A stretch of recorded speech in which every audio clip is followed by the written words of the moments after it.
So, someone just went shooting off on fire off of the cliff face of this little structure here. And the young gnome with the crossbow seems shocked by that. Yes. Also, the sounds of conflict have not stopped. And you hear a rather deep voice from someone obviously a lot larger than this gnome. Which is every one. He calls out, "Alvin, get in here, we need your help." And let's see if Alvin is... He shakes himself, realizing that there's important things that need to be done, turns, kind of looks in our direction for a second, and then heads in somewhere. Well, I think we should follow. Oh, wrong direction. Is it? Oh, sorry. No, it isn't. Sorry. So, we're up here. Yeah. We've made it down around, and this is where our little gnomish friend, and this is where a little fireball went. And as we come down around the corner here, yeah, we see what you would expect to be like a dark tunnel, but it is reasonably well lit.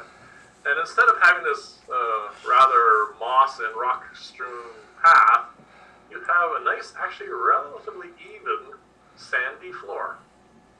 And this is, like, not unexpectedly, been constructed by somebody at some point in time. Okay. And from in there, you see, first off, the retreating back of the person that we now know is called Alvin. Yeah. And in there is some flickering lights and the sounds of combat. Alright, well, I think we're going in. Alright, we're going in, are we?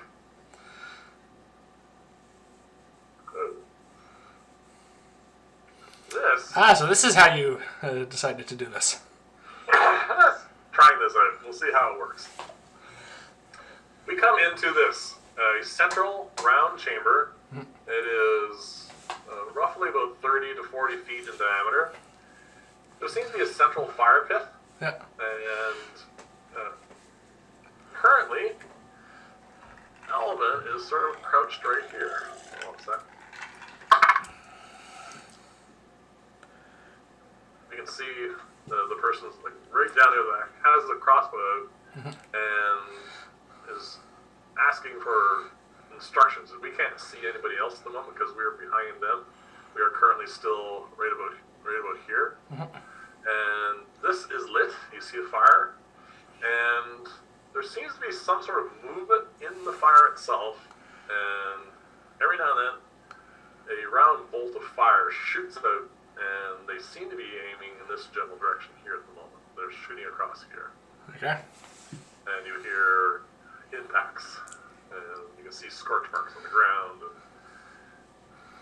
that's what we see at the moment. And that gruff voice that called says, "Alvin, shoot that thing in the fire." And let's see what happens. Well, Alvin shoots. Nothing seems to happen. The bolt goes through the fire, crashes on the wall on the other side. Doesn't seem to have any real effect. So, let's get an initiative order going, just in case you decide you want to do something with all this. Alright. My initiative is exactly the same as before, 9. You have multiples of 3 today. I have no idea. Oh, you're better than me.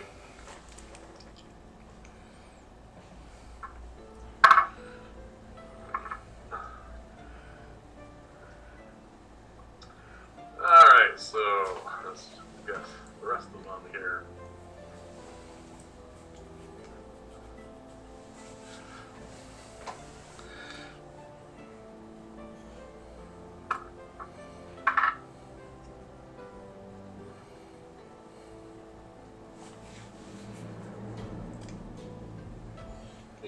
suck. Who? Everybody.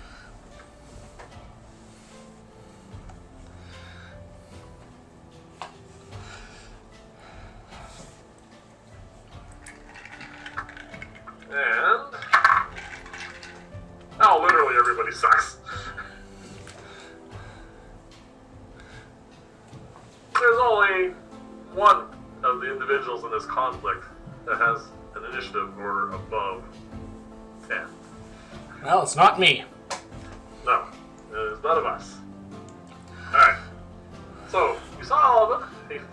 He fired a Crossbow bolt. Went through the fire, didn't seem to do anything. But you notice the fire is flickering a little bit. If you want, you can roll at your initiative, an investigation or just a general insight check or perception if you want. Will that be my action, though, is the question. We will see. Okay. Alright, after Alvin does that, you hear that big voice say to someone named Betha, apparently. Says, "Can you heal me? I am in need." And then you hear some sort of spell being cast. You think it's nothing that you recognize. So you can roll, if you want, arcane check to see if you recognize. 15. Fairly certain this is a clerical spell. We have seen Gregor cast healing spells before, and you're fairly certain that's what this is happening now. Okay. And then you are up in initiative order. Okay. So, you can get a general perception check if you like, without using up your turn. I'll do that. 17. Okay. You notice in the fire there is something moving around in it. And that item, whatever it is moving quite quickly and does seem to shift oddly from time to time. And you suspect that's the reason why Alvin it seems to be quite a difficult thing to hit. And that is what it seems to be shooting those fireballs at. Okay, well, it's fire here. I do have... Okay, so I could aim for that, or I could... Alright, because, as I mentioned, I can create water. Yep. Alright, yeah, because I can have it fall and extinguish exposed flame in the area. Problem is, I don't know if this is... this would work on this or not.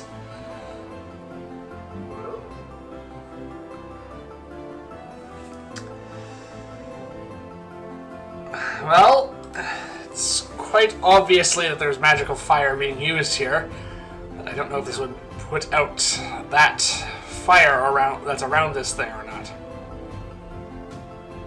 Well, we're just at the top of it, first round here. I think it's worth a try. I am going to use my action to call to the wave, and in Aquan I'm going to speak an incantation. I'm going to use Create Water, which creates rain in a 35-foot cube area, which I think fills most of the room.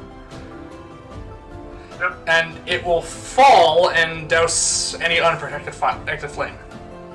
Alright, your action is creating water, and it does begin to rain in here quite heavily, because you do produce a fair amount of water. 20 gallons. Yes, and you hear a loud hissing sound.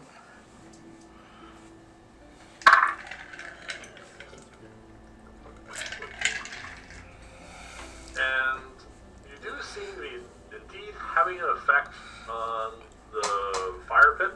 There's lots of hissing and the fire seems to be dying out.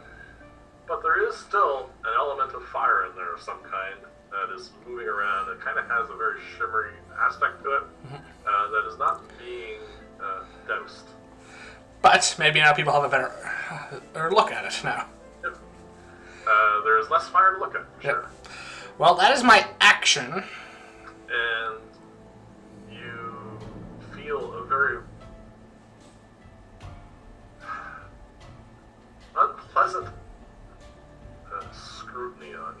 all of a sudden. Something sounds like someone's just glaring daggers at you, but you're not sure the origin.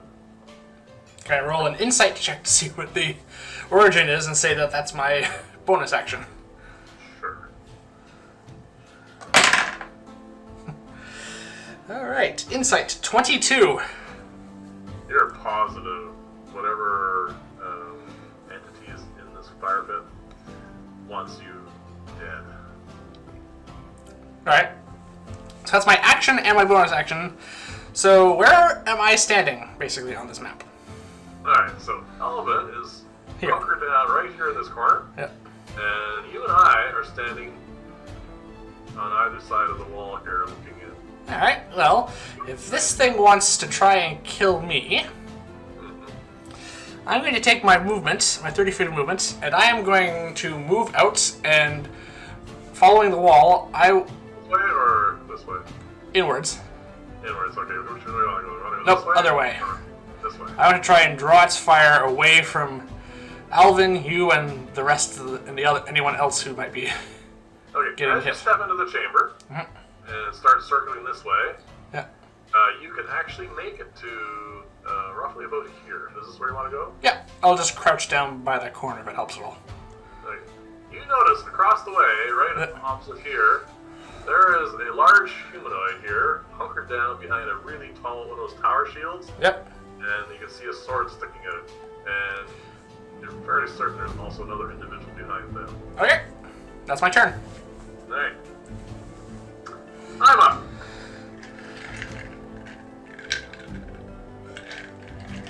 I see. A much easier target now. Yeah. And seeing how it does seem to flicker or waver, I don't want to take a chance and use an attack roll on it, so I'm going to fire a magic missile at it. I also don't think you want to hit a creature that appears to be made of fire with a fire spell. Yeah, fireball seems to be a no-brainer not to do that either. Yeah. So, magic missile at first level. That's not bad. 11 points of damage.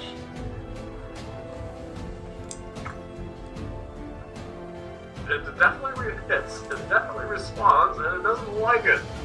It is not a happy elemental at this point.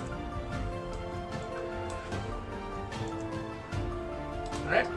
Alright, so that is my action. And we are now at the bottom of the round, which is the elemental. The fire elemental, whatever you want to call it. It's not a fire elemental. It is an elemental, though, likely. Well, we're going to stick with our odds and evens because they're not doing much anything to this thing. Yeah. So, this is either try and hurt you or try and hurt me. I have actually really done some damage, and you actually put the fire, which really hurt me and made it uncomfortable. I don't know. Oh, apparently, damage trumps fire. Water? Okay. Yeah. And I'm going to shoot a fireball at me. Well, apparently, being doused with fire is really thrown off its aim. The shot goes completely, totally wild. Never, not even close. Yeah. Wow. No shields even, that had to be a bad shot. Oh, terrible shot. Alright, we're at Alvin. Alvin saw 3 bolts of energy go over his head. Yeah. He's short. And looks back at me, nods, and fires 3 bolts at the spell that you recognize. Oh, a wizard. He definitely fires a magic missile.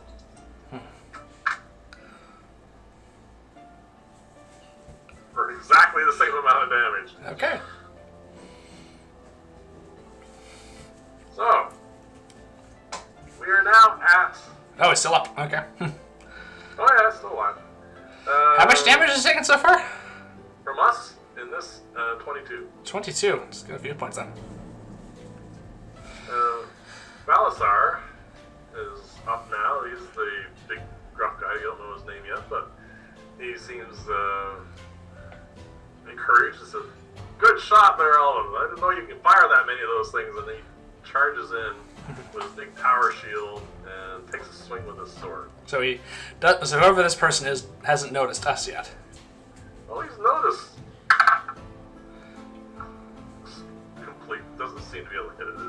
He's trying his best, but this doesn't seem to target. At this point, when he's standing there with his shield and he's looking around, he actually notices you. Yeah. Because you're directly in front of him now. Yeah. And he seems a little puzzled. Maybe that's what threw his shot or his name off. Now that he's in view, you see that he's a dragonborn. Ah. He seems to have a bronze skin. And now that he's moved, you also notice a young lady who is over in here, who is crouched down, and you suspect is the one who cast Cure Light Wounds on him. I can never remember if it's brass or bronze that breathes and is resistant to fire. I can never remember. If we survive this, you can ask him. So, his initiative is done. It is now your turn. All right. Well, I'm going to stand and point my staff towards this thing, and in Primordial, which is the language of all elementals, though I speak Aquan, and this thing like Luke speaks Ignan, I'm going to say, You do not seem to like water, friend. Let us see how you like cold. Frostbite. Alright. That would be a 7 to save. That's a fail. Alright. Now, 2 points of cold damage and disadvantage on the next hit. Does it seem to take more damage from cold, or is it just what I expect to happen? It's a very low roll, so it's hard to tell. Okay. But you did get damage. Okay. Not immune to cold, and hopefully has disadvantage on the next attack roll. Yes. I'm just going to maintain my position. The next person up is the cleric. Oh. And she is... Went before me last round, I think. I think she went before me last round. It's hard to tell. It was really close, let's say, close call. Okay. At this point, she's definitely taking after you. And she is in the process of casting a spell. And it doesn't seem to have any effect on us, at least anyway. But, you could roll an arcana check if you'd like, but it's going to be a high DC to figure out what this is. Alright, well, it's an 18. You're pretty sure that Gregor has probably cast this as well. She's definitely casting less. Oh. Doran cast it on us. Oh, that's right. I forgot about Doran. My bad. Yes. So yes, you recognize it. But also from Gregor as well. In my own personal thought, I think to myself, she's using up a lot of her spells here. Yeah.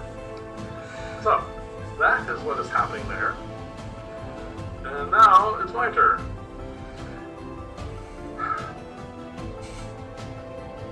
And I say to Alvin, let's finish this.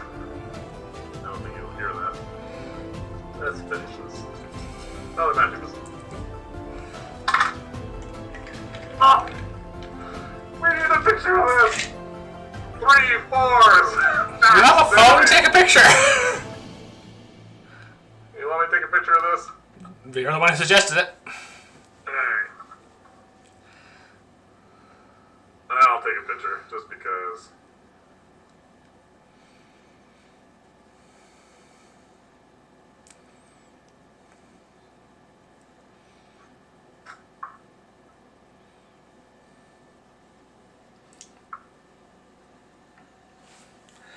I mean, we have had all 4s before on Magic Missile. My first one. So there you go, max damage. And So that's 15 points of damage. 15 points of damage. And they streak in, hit, and it's very hard to see a shape in this, but it is just rendered. There's nothing left. The light in this now dies and fades down. Okay.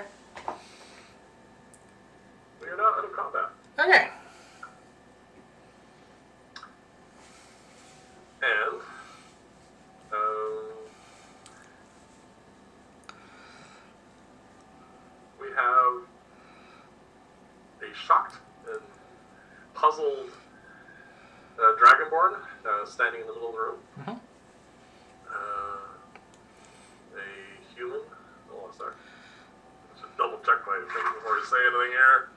Yes, a human lady over here is beginning to stand up now, And Alvin. Alvin. I know. Yeah. Also male.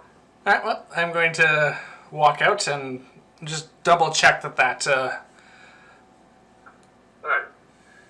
You have a Dragonborn in front of you. This says, points a sword at you and says, hold your ground moment. Says, Alvin, who are these people?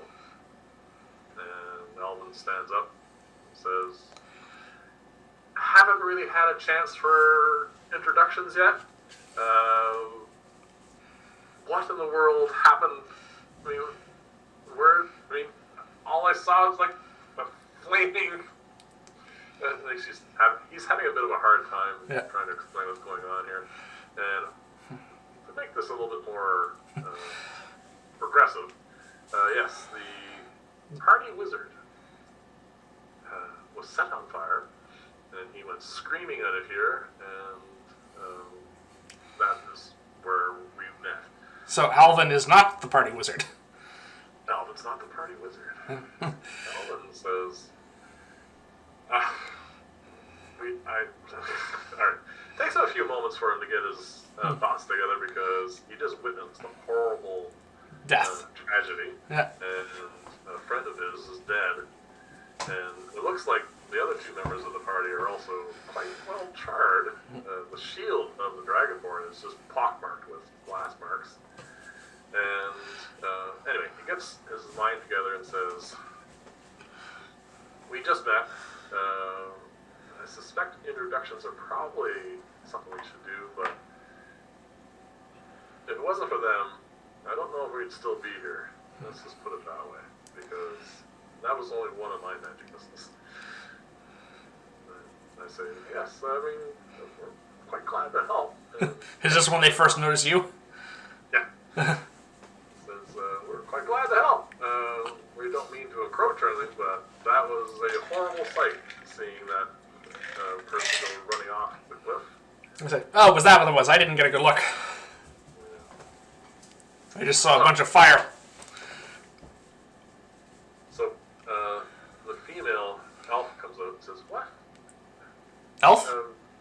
Half elf, sorry. Half elf. Sorry. Hold on a second. No, my bad. This is. I thought you said she was human. Female human.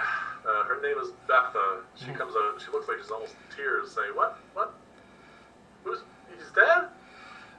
And Alvin goes over to her and tries to calm her down. Says, "Yes, it was horrible. He just came running out, and he was on fire and just stumbling blindly and just ran off the edge of the cliff and plummeted down below. I can't see him surviving." She just breaks out wailing at this point because apparently they were rather good friends.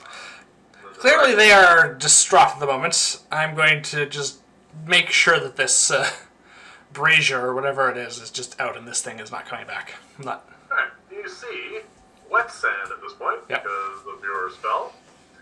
Oh, right, sand. I should keep some of that. This is not fine sand, but you could probably grind it up to make it useful for your spell. Okay. What do you need fine sand for this? It says fine sand, literally. Yeah, so if you want, at some point in the near future, you can gather a small amount of this, and I think with a bit of grinding, we can get this. You have a mortar pestle. Yeah. Anyway, yes, the Dragonborn seems to be the only one that seems to be a little bit more stoic about this all. His name, he introduced himself as Balazar. He is a bronze dragon. Bronze dragon. Bronze Dragonborn, okay. And he thanks us for our aid because it was not looking good. He just couldn't hit this thing. He tried. He was just taking fire damage. It was just impossible for him to get a good swing on it.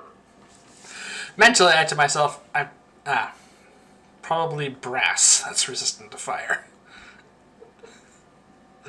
Well, aloud, I say. It says, well, it seems to be done now.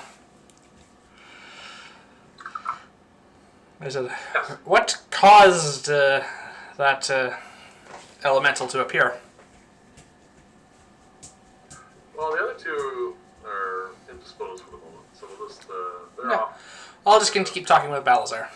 Yeah, they're basically just trying to get over the death of their friend. Balazar seems, like I said, a little more stoic. He seems quite comfortable, actually, talking to you and not thinking about recent events. So, For what little I know about Dragonborn that Ren has told me, a lot of them tend to get involved as soldiers or men-at-arms or have military service and end up a lot of them in the fighting tradition, so that might be why.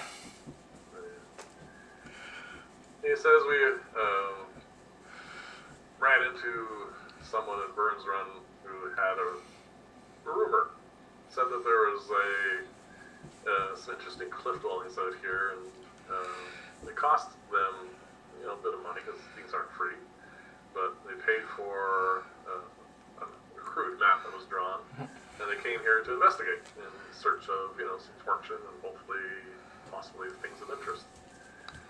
And they came in, and it was dark. They had a couple torches going, and the second they got into the middle of this area here that you see, the brazier or fire pit or whatever you want to call it just sort of burst into life, and then bolts of fire kept flying out of it, and we took shelter in the north, and unfortunately our good friend was not quick enough, and you know the rest.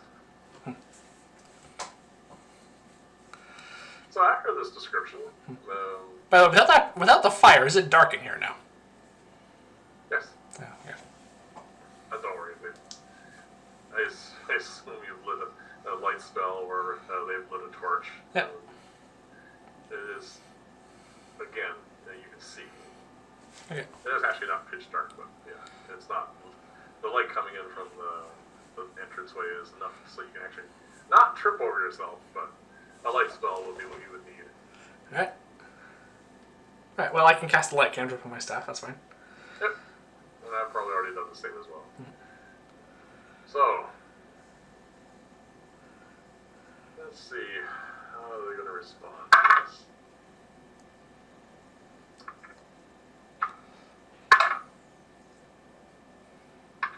Alright. Beth has had enough. She wants to go home. It's just been too much for her. The loss of her friend was just, we're assuming that they were friends. It's hard to tell, and she's in no mood to explain any kind of relationships. She's done. She wants to leave. Alvin, on the other hand, doesn't want this all to be for nothing, but can't see himself, having her wander off by herself. It is not a simple trek back to Vyrn's Run. There are hazards. Balazar, on the other hand, does seem a lot less affected by all this. They have to come to a decision. They don't want to, obviously, just leave this. Alright, one more roll.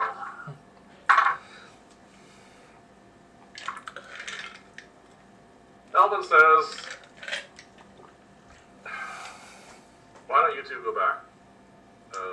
She can't go by herself, and she needs someone big and strong to take care of her. I'll stay, and hopefully the death we witnessed today will not be for nothing. I'll meet up with you at Vyrn's Run. And Betha doesn't seem to want to leave him either, but she is just not capable of continuing. She's in serious distress over this. Well, that probably does guarantee the fact she probably shouldn't go on into this place further. Yeah, and Balazar even though he seems indifferent to the event, at least outwardly, doesn't want her to go back by herself. So he says to Alvin, if you're sure, I mean, we don't know these people. They did help in a tight spot, but are you sure that you want to stay with them? And he says, yeah, pretty good judge of character. I know that one there seems a little bit tall for a gnome, but I have a connection with him. Seems to be joking about it a little bit, but... So, long story short, is the two leave and make arrangements to meet up with Alvin later. Wish him luck. I'm going to speak to Alvin. Says, "You're sure about this? You've already lost one friend. There's no shame in admitting that your life is worth more than this. Whatever we find in here." I didn't sign up to run away at the first, hint of danger. It's unfortunate. I'm not as attached. I'm a relatively recent member of this group. We met up in Vyrn's Run. That story. Needed an inn, make some plans, do some adventuring. We've been on one outing together. This is only our second one. I've known him now for a few weeks, but I don't want his death to be for nothing. Let's just put it that way. I would like to see some sort of a benefit come out of this, if nothing else, just to help Beth out. She's going to be needing some time down for a while before she can continue, if she's going to continue. So, I'm game. All right. In a squeaky voice. I'm going He's only 2 feet tall. I'm going to turn to you. I says, "Well, what about you?" I said, "Do you feel like continuing things here?" Oh yeah. All right then. That's what we're in this for. I said, "All right." I just say, just remember that we hopefully also have someone waiting at Vyrn's Run for us. Yes. Not much taller than this guy. Anyway, that's a story for another time. Yes. Right. We are now in the middle of this circular area with 3 more directions to go. Actually, hold on a sec. Because we're standing here, we've been talking for a few moments. A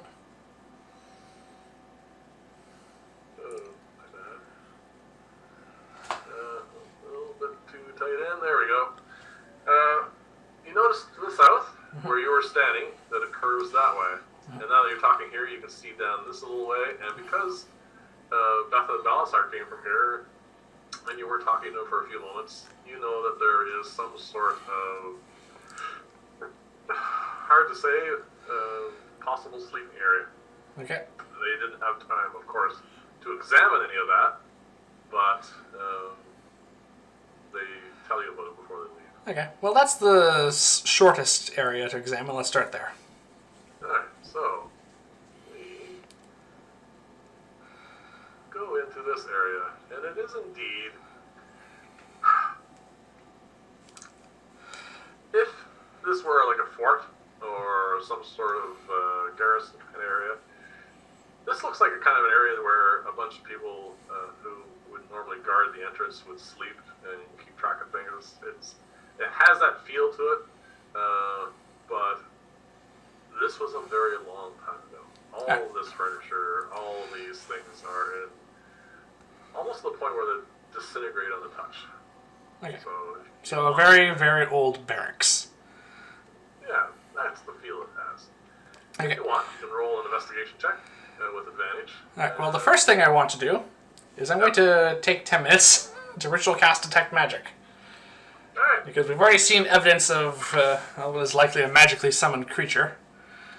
So having that going for at least for a little bit is going to be helpful.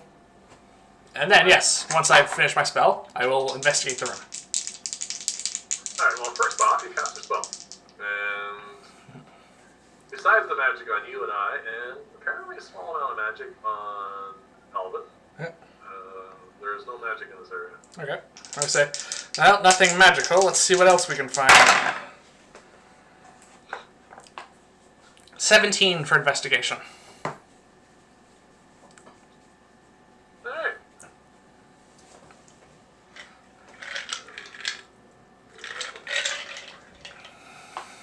You find a lot of broken, well, basically everything. These small containers here are actually, at some point, probably some form of like foot lockers, that sort of thing. These are obviously some dilapidated beds, but they're all thoroughly trashed. Not necessarily from just time. Maybe someone else has already been through here looking for stuff as well. You do not find anything. Alright, so we find nothing here. Alright. Back out to the crossroads, I guess. Yes, you go back this way. And now you have two directions you can head in, south or east. Does anyone have any preference? Your choice. I guess, well, it looks like south curves to go east. South it is. Yeah.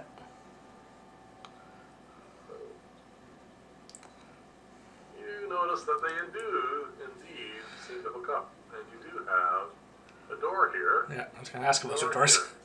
Hmm? I said I was going to ask if those were doors. Yes, the door, the one on the south, Mhm. is the easiest one to see at the moment. It's actually, believe it or not, stone door. It's solid stone, like a single slab of stone. Mhm. And it does have, looks to be like a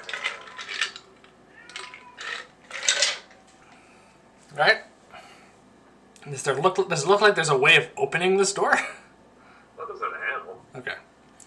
I'm going to ask Alvin, am I correct in assuming that you are quite good with your hands in searching for traps? I will have a look. Trying to find some way of asking if he's a thief without actually just, you know... He has a cursory look, pokes around a little bit and says, I don't see any traps. Alright, well, I'm going to attempt to open the door, which might be difficult given our current evidence with me and feats of strength.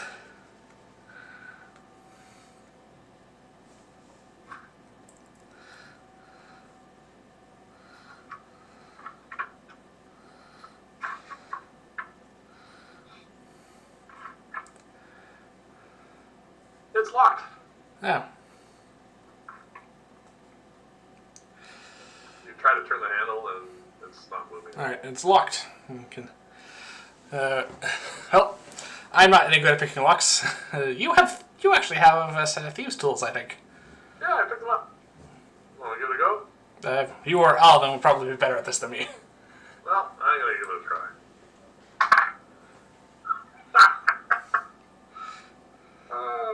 That's a dirty 20. Takes a little bit of fiddling. Yeah. And I said, this is really rusty. And then you hear a click, Okay. and the door swings open. It's very surprising because, first off, this place is really, really old. Yeah. And secondly, it's looks like a really heavy door. And thirdly, it's a wizard picking a lock. Yeah, go figure. Alright, so, in here, which I think is the next. Yay! I love when things work out. So far, everything's working out fine. Yeah. There seems to be some form of. So hard to tell because of the Yeah. age and the decrepitness of it. But if you had to put a label on this, you would say it's either a study or an office. Hard to say. Someone was in here. There are some really decrepit-looking Okay. bookcases and chests and a desk and broken furniture in general, and then you can see a chair that's been turned over. It is in a serious state of disrepair. Okay. Well, But- detect magic should still be active. But you notice that in the room to the north, it looked like it had been ransacked. Mm-hmm. This room doesn't look like that. It looks just like it's been here for a long time. The door was locked. Yes. And detect magic is still working, you say? I'm fairly certain. Flash for 10 minutes. Alright. Well, that does make this a little bit easier for you. In the chests and the bookcases, everything is long since gone to dust. Yeah. But you notice a ping. And because of that ping, you are able to hone in on a spot that's pretty much just been covered over with sand and time. You do manage to move the sand aside, and you find, because this is a sand floor, buried underneath is a small box. Okay. You pull out the box, and what do you want to do with it? It is not to the point where it's crumbling because it was buried. It does seem to be a little bit more intact than the rest of the room, Okay. but it is very old and fragile. Alright, well, I just want to look over this to see if it's locked and if this is trapped or not. Roll for it. Okay, 22. You're fairly certain it's not trapped at all. Okay. The lock, it's hard not to break this as you open it up, because if it were locked or whatever, it doesn't make any difference, because it gives easily. So you do manage to open it without any issue, though you seem to think that there may have been some kind of metal latch at some point in time, Okay. but it's lost, it's rusted away. You open it up, Yes. and you see inside a bunch of things. First off, there's some gold here, Okay. a number of coins, and there seems to be a stone, roundish, almost perfectly round, but still mostly oval. Like there's almost like an oval that's almost decided doesn't quite want to be round. Polished river stone. Like if you were going by a river and you know how the rock's nice and polished, it looks like one of those stones, and it is midnight black in color. And is this the That's source where of... your ping is coming from. Okay. What school of magic is it? There may not be an answer. Sometimes there isn't. It is difficult to tell, but if you had to put it into a school, you'd probably say abjuration. Okay. But that is a stretch. Some sort of magic stone and gold, I say. Showing showing the contents to the two of you. Alright. Alvin perks up at the sound of magic. He seems quite interested in magic. And obviously gold. Okay. Gold, always good. So I detected no other magic in this room, but I will still search the room. Alright, go for it. Natural 20. What a waste of a natural 20. Nothing. Because the detect magic is what led you to where everything was hidden. Okay. And you needed it. Without the detect magic, you needed a DC of 19 to find it. So Which is the other number I rolled. yeah. So yeah, you've already found everything that's in this room. And so 56 gold pieces. And a magic rock. Yep.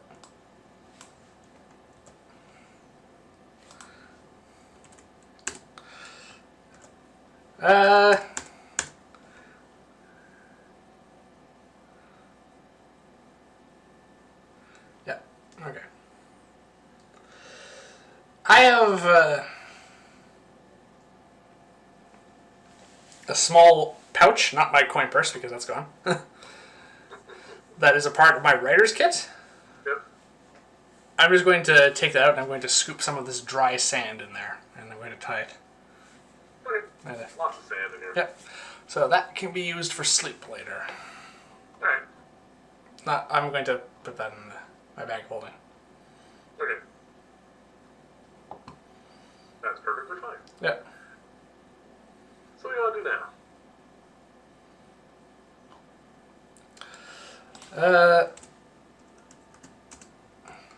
Well, there's another door in this hall.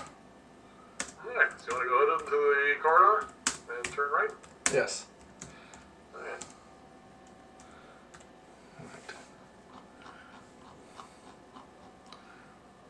So. Let's have a look. Oh, how much gold is in there? 56. 56.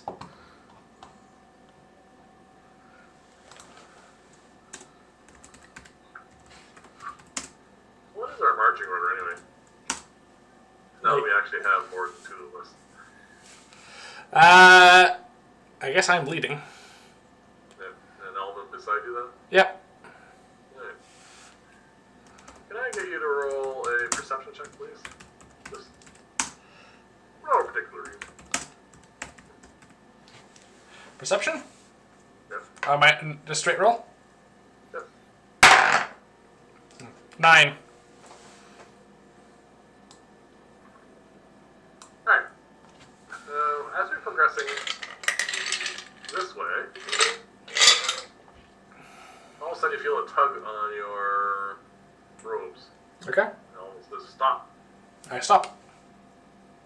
And he says, I think there's something buried under the sand just ahead here. Give me a second. Okay. Oh, natural 20. Good time to have it if it's a trap. He very gingerly opens up this, what looks like moves the sand aside. There's a pressure plate there. Mhm. And he says, don't step on this. Okay. It is right in front, right there. Ah, well that is going to be somewhat difficult to... No, it's not a big plate, so it's easy enough to step around. Okay. As long as, you're cautious. Okay. Like, don't roll any ones. Okay. And we have another stone door. This one is not locked, though. Alright. Well, I think we should still investigate it for traps. Alright. Go for it. Not as good, but it's not the natural one. 14. You detect no traps. You think it's perfectly safe. Okay. Well, apart from... Well, it could just be that trap, then. Right. Well, I'm not going to tell you. I'm not going to have you detect the trap. You already... Yeah, that's what I mean. This door could have that defending it. Okay, let's try opening this door. It opens with ease. Okay. Is that hay? I have no clue what that is. It is not this color. Oh. But it is this shape, and it does seem to have that craggy texture to it. This is like kind of an oval shape, and right in what would be the middle of the arc there is this relatively large stone. It's kind of like like a bun almost. Mhm. It goes up, and it's like a semicircle almost. It's craggy, it's gray, looks highly eroded, and it's just sitting there in the middle of the floor. Alright.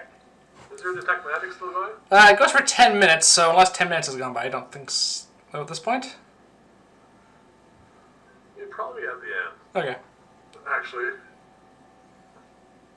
no, you investigated 2 rooms. No, it's gone. Okay.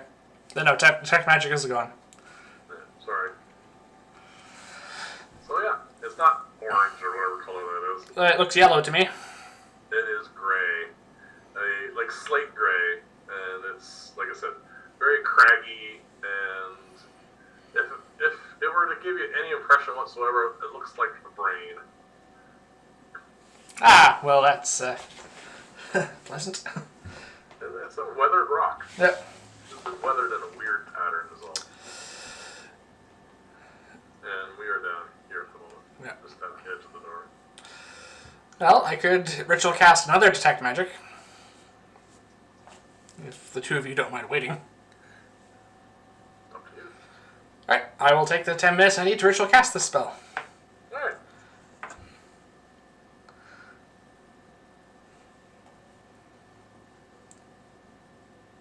Ten minutes goes by. Yep. Plus 1. Is it 10 minutes plus a minute? No, that's identify. It's technically 10 minutes and 6 seconds because it's an action. Yeah. You detect no magic. Okay. So it's not magical, whatever this is. Big rock. Yep. Alright, let's investigate it. Alright. So as you go into the room, Yep. and you start fanning out around it to see what in the world this thing is, roll your investigation check. 22. Alright, the first thing you notice is a rather weird, low hum. You're not sure at first, but you do. It's almost like the room is vibrating. And then, as you're looking at this, you start to see cracks forming. Oh.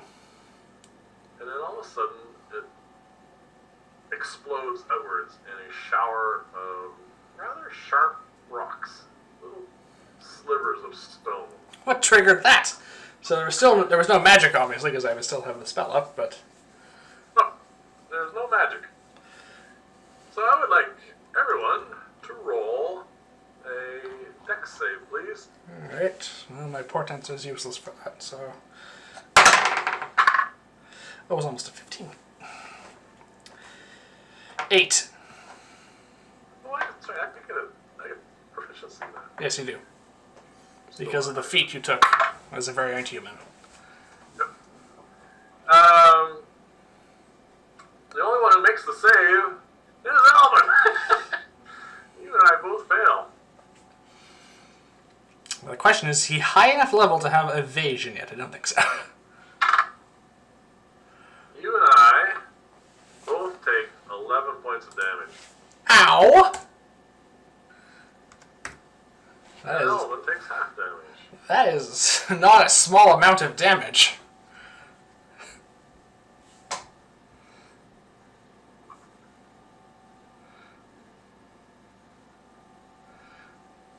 And after we wince and recover from the pain of that, Yeah. we now have the same shape, but an active creature in front of us.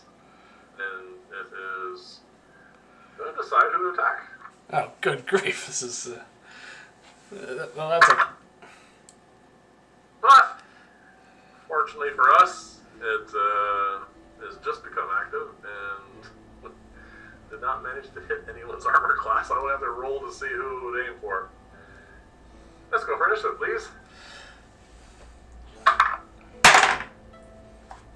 12.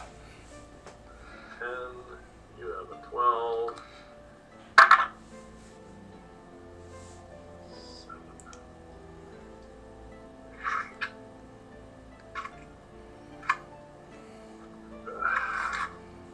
That's here.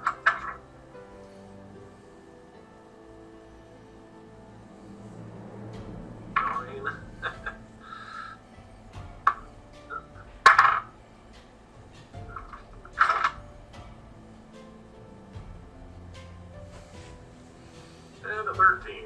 So, you are not first, but you are second. Was that a 13, a 12, a 10, and a 9?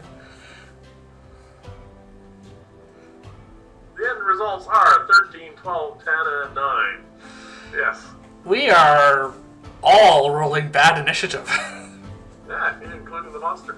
Yeah. But it is up first. Oh dear. It has 3 targets, but we'll see who's going to hit anything at first. Alright, what do we got here? You have 14, so that is going to hit some of us. Let's see. You're 1 and 2, I am 3 and 4, and Alvin's 5 and 6. It's going for Alvin. What is your armor class?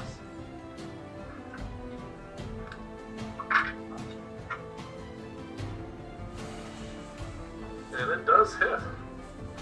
Oh wow. That's a low armor class for a rogue. What, 14? Oh, sorry. What did I roll? You rolled a 14 is what you said in total, Yeah. I think.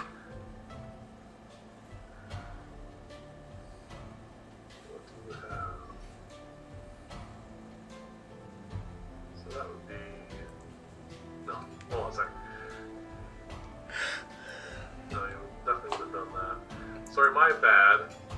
He's missed. Okay. Sorry. I'm keeping track of everything that everyone has going here. Yes, no. The lunges for Alvin, and just seems to graze off of him instead of hurting him. Okay. What does this thing look like, out of curiosity? It looks like a brain.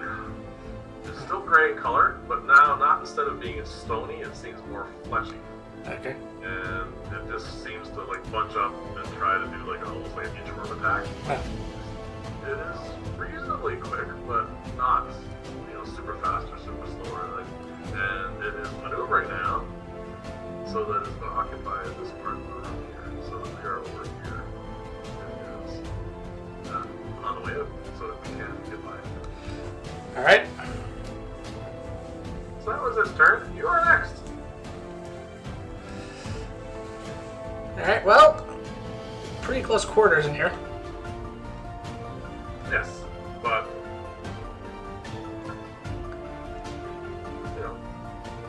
it would be disadvantage for range that uses attack spell. We don't usually use those anyways, so it doesn't matter.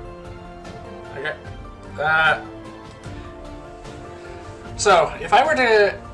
where is everyone else positioned? Can I maneuver in such a way that I'm not hitting you with the comb? Well, none of us have moved. We were all sort of in a circle around investigating this thing. Yeah. It swung at Alvin, missed, and just maneuvered around him, so you can easily just like step up to where Alvin is and be able to do a frost against the best you're talking about. Yep, I am going to bring my fingers up in the spread pattern, and I'm going to hit it with frost fingers at first level. Alright, I will roll saving throw.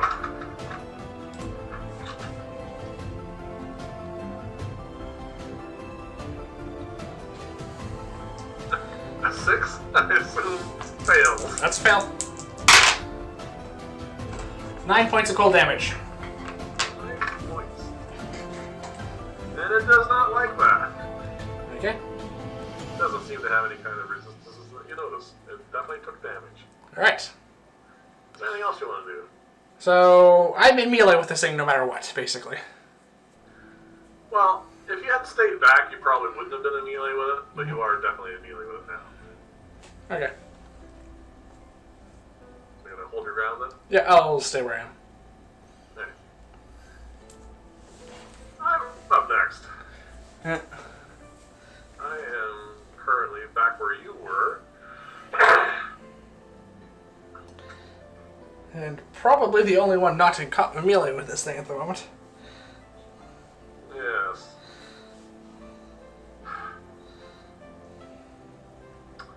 I think I am going to stick with my favorite for monsters, and that is stay where I am and magic missile. Okay. This is the third one you've cast. For 10 points of damage. Okay.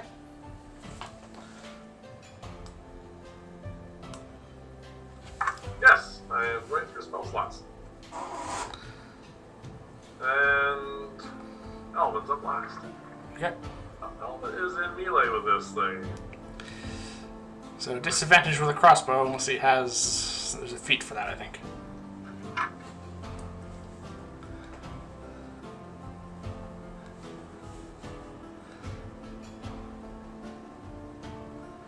Well, he's not apparently going to use a crossbow at all. He pulls out a dagger and tries to stab this thing.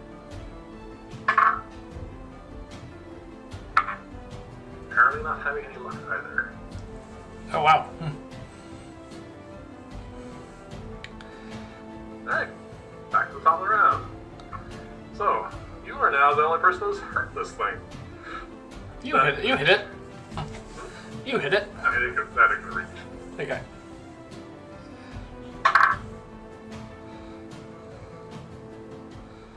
That'll be a 21 to hit. Yep, that hits.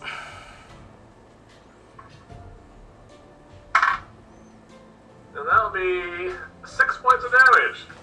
Ow.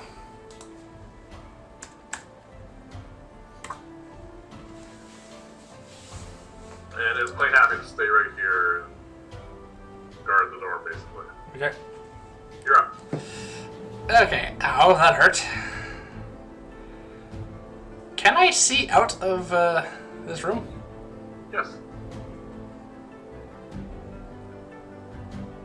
I could Misty Step out. I have melee range with this thing, but... You're right of it's here. Yeah. You're right about here, so you can easily Misty Step in. Yeah. The door is full. Yeah.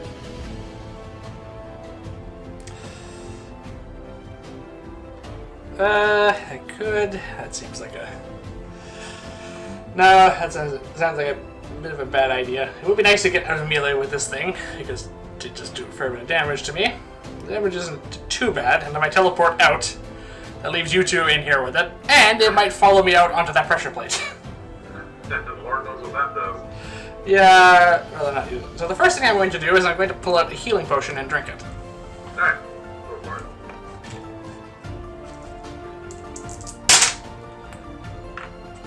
Two 4s.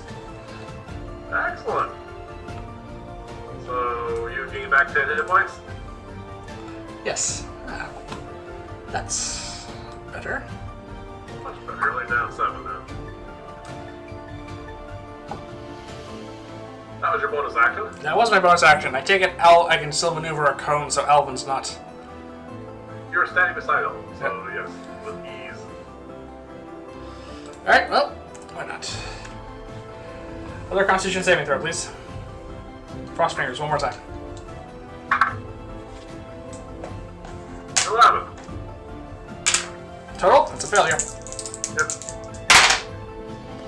11 points of cold damage this time. Whoa! That's much better. It did not like that. Did not like that at all. You definitely see some serious damage happening to this thing at this point. Okay. So that is your turn. Yep. I'm up next.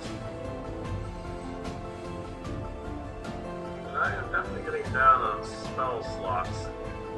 Well, you're not in melee with it, so you could hit with a firebolt, conceivably.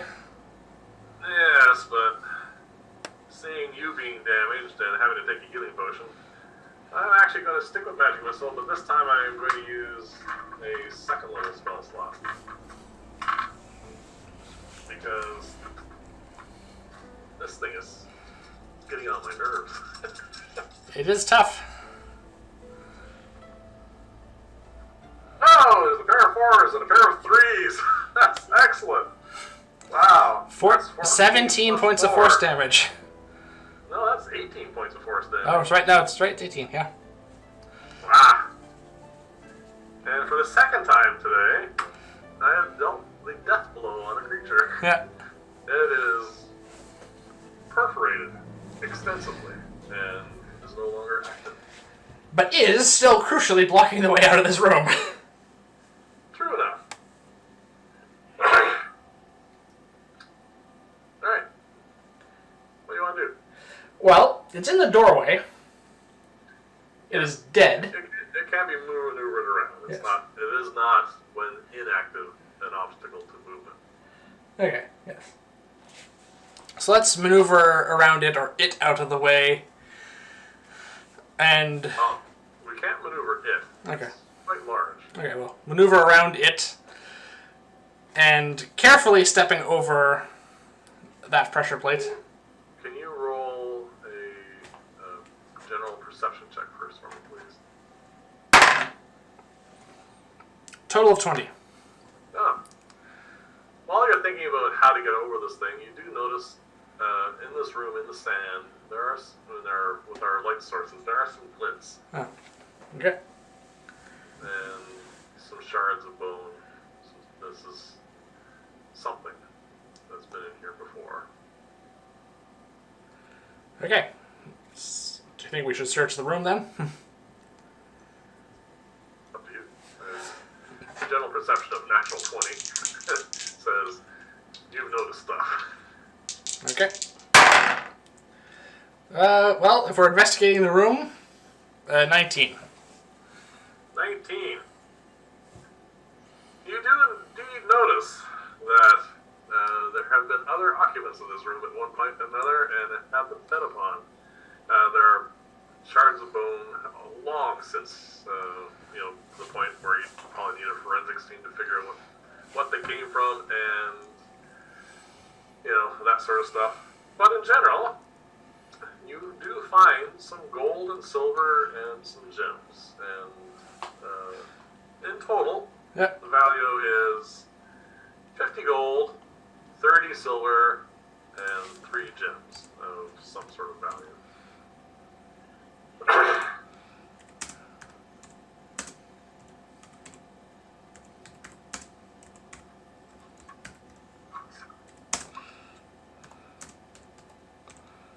All right.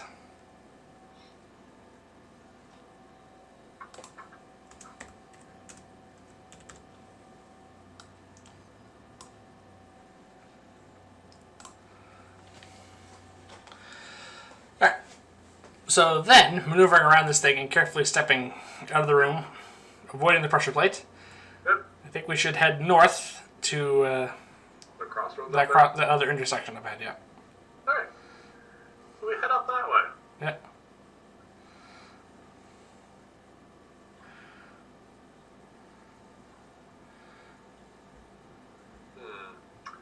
Our faces are in the way. But you get the picture. I can see it. Yep. We have, in general, a kind of a square corridor system that goes to what looks like, at one point in time, some sort of common area. Mm-hmm. There's obviously an old, rather broken down fireplace. You do see chimney that goes up to the surface. It is overgrown now, and there's a lot of stuff in it, rubble and whatnot, but you can still see a little bit of daylight up there, and some old metal pots, and long trestle tables, benches, chairs, and it is all, again, extremely lots of time problems, and of course, this area also looks like it has been ransacked a little bit. Okay. Searched. Unlike that one office that seemed relatively untouched. Okay. I should still have detect magic up at this point. Actually, wait. No, 1 second. There's one thing we forgot to do. But concentration. We're gonna get hurt. Yeah. So 8. No, I lost concentration to detect magic. Right. Do you want to do the old mundane way and search? Yeah. Let's just search the room. Go for it. 22 again. Unfortunately, it's a waste. You do not notice anything in this room. Okay. But even though this is marked on the map as a door, does blend in really well with the stone surrounding it. But with the 22 of investigation in this area, you do notice that there is a door there. Okay. Well, I'm going to point out that there's a secret door. It's we'll call it that. But this seems to be a well-made door Okay. that, excuse me, is designed to just fit in nicely. It's not something that's it's just better craftsmanship than the rest of the doors so far. Okay. There you go. Is Oh yeah, you rolled a 22, didn't you? I did, yes.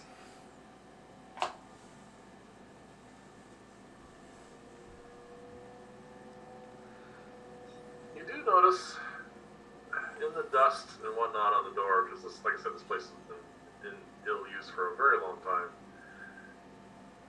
And because of your background,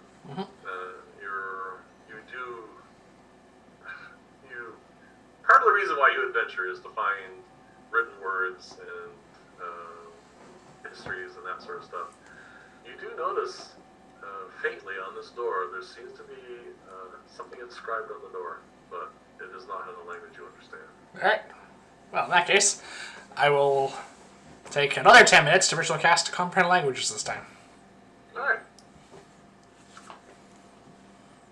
You easily, after that, and a little bit of dusting, inscription on the door. Okay. And it isn't a language, obviously, that you do not understand. Don't comprehend languages. But basically, we'll translate this meaning as password. Oh. It's asking for a password? No, it is telling you the password. But it isn't a language that is only intelligible to you because of your spell, and it is translated as a password. You know a word now. Okay. Can I try saying that? Okay. Hmm? Can I try saying that? Yes, you can give it a try. It will be a performance check. Oh, okay. Performance. It is not a language that you know. It is. It isn't a dialect that's rather hard to enunciate, considering it's not anywhere near anything you're used to. So it'll be a bit of a performance check to see if you can actually utter it. I only get a +1 to whatever this is. Yeah. You know the word now. On the other hand, that's a 19 + 1 for 20. DC was nowhere near that hard. Oh, okay.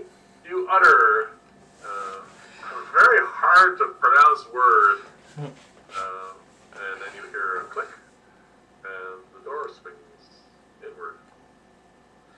You see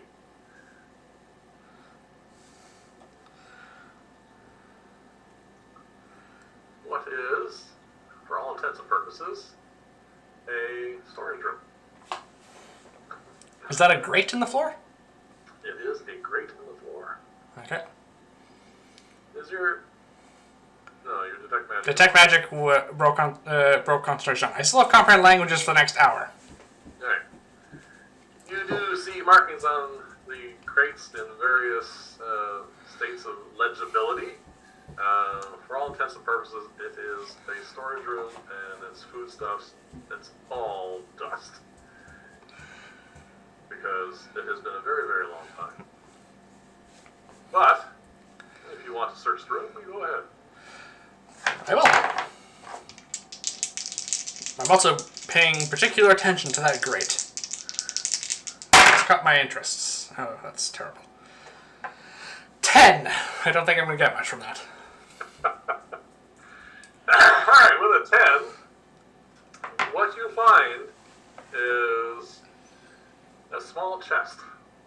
A metal chest, so it has survived the time that it's been here much better than a lot of other stuff, because also this room has not been entered in you have no idea how long.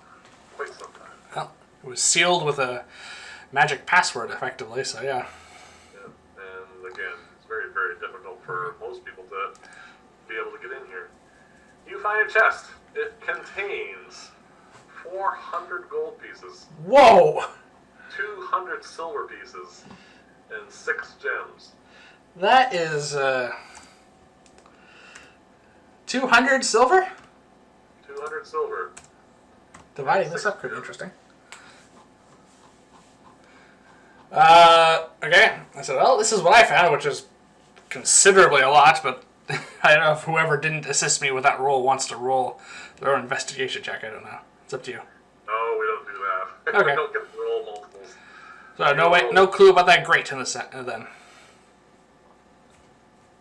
Fortunately, you do not get to find out what that does. Oh. Okay.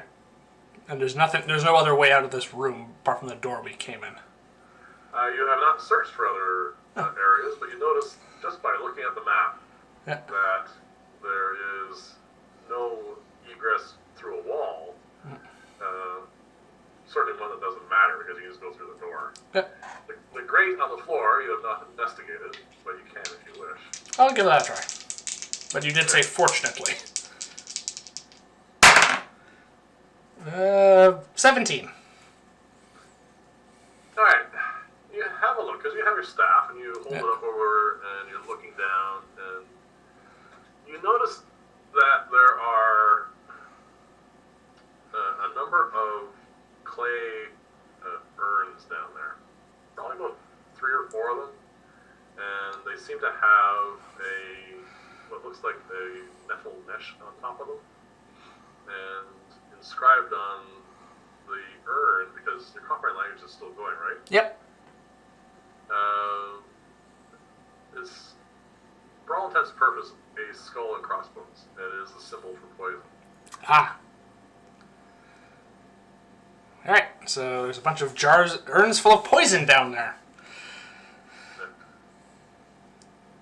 So, we've thoroughly searched this place. Alright, so there's no other way out of this room as far as we're aware. So, no secret doors. Well, as far as you know, That's all of it. that is all that there is. That you can, well, that you've seen anyway. Alright. Well, do either of you have any ideas of where we could possibly search for more? Because...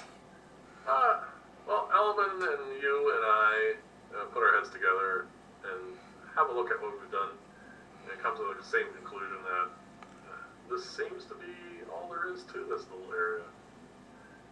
Alvin is actually a bit mollified now because he was concerned that the death of, well, not really a friend, but a compatriot was going to go for nothing, and he does seem to be rather friendly with the other two, at least anyway, and is quite happy that, well, happy may not be the word, but at least his death is for nothing. It wasn't for nothing, and is quite willing to,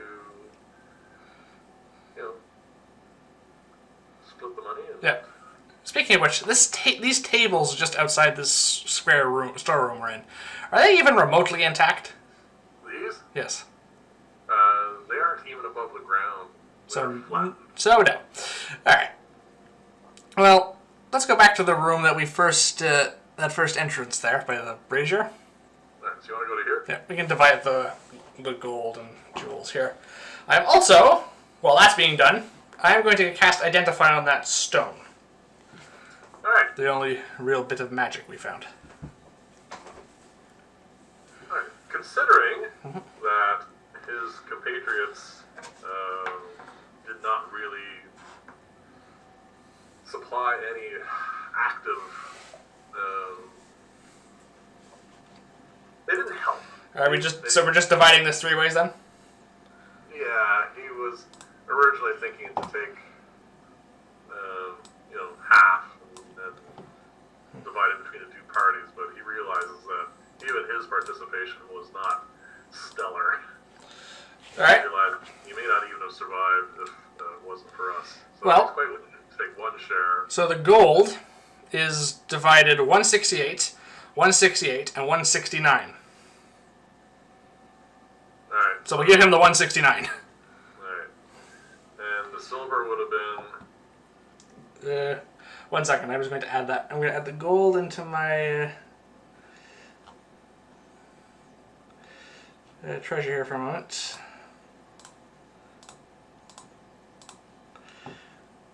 Ooh, good. Alright. Alright, now I'll divide the silver up. The gems will be easy to divide, there's 3 of them. Alright, 2, 3... No, clear. Clear. I think clear all.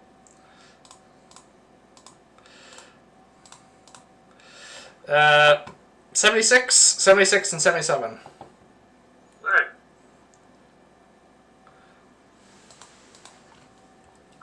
And then 3 gems. You cast Identify. And 3 gems each. 3 gems each? There's 9 gems, yeah. You identify it. And it is... I have to go back.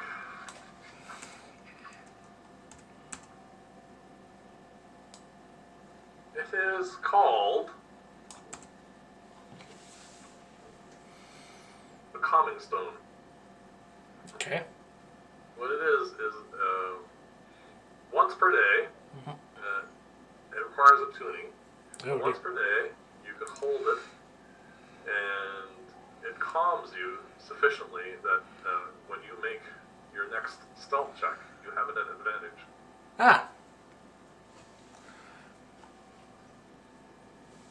gets rid of basically gets rid of the jitters and any sort of pent up emotions that you might have for sneaking around somewhere, and it calms you down and gives you an advantage on the stealth.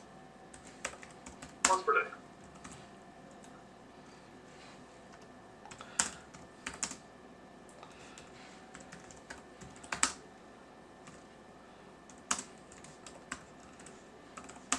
Do you relay this to Alvin? I will, yes.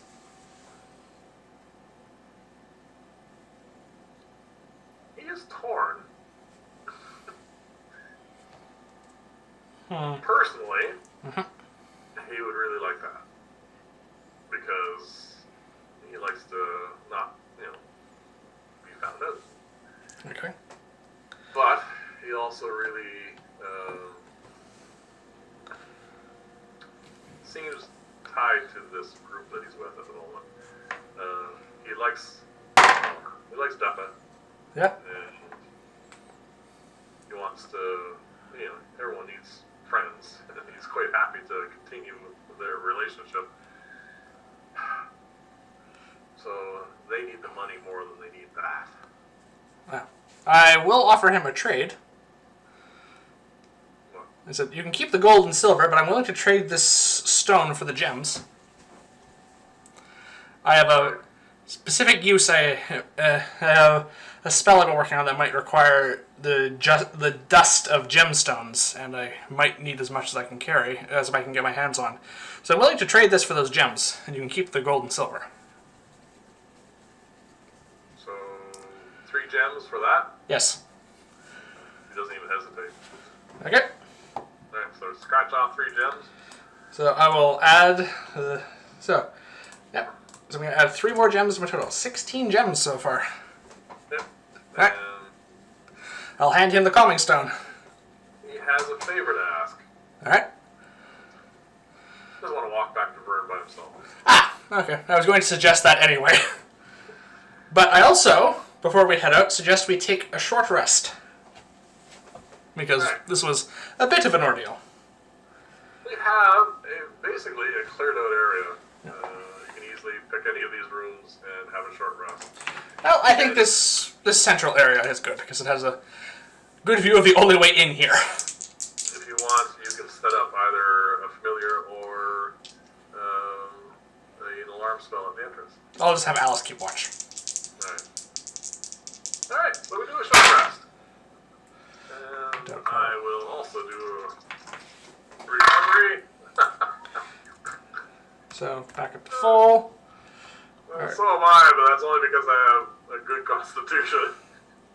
Yeah, and I get 2 first level spell slots back, so I'm back up to full. That's nice. Both fronts. I'm still down a first and a second, but I am feeling good enough for another stint. I'm actually going to comment that while we're resting here, I'm actually somewhat relieved that this place is not much larger than it was. When your 2 friends left, I was a bit concerned about the 3 of us just handling a large complex on our own. Yeah, this turned out as best as Alvin could have expected as well. We're unknown commodities. Obviously during the hour we're sitting and chatting. And I assume during this hour he also takes the opportunity to attune to that stone.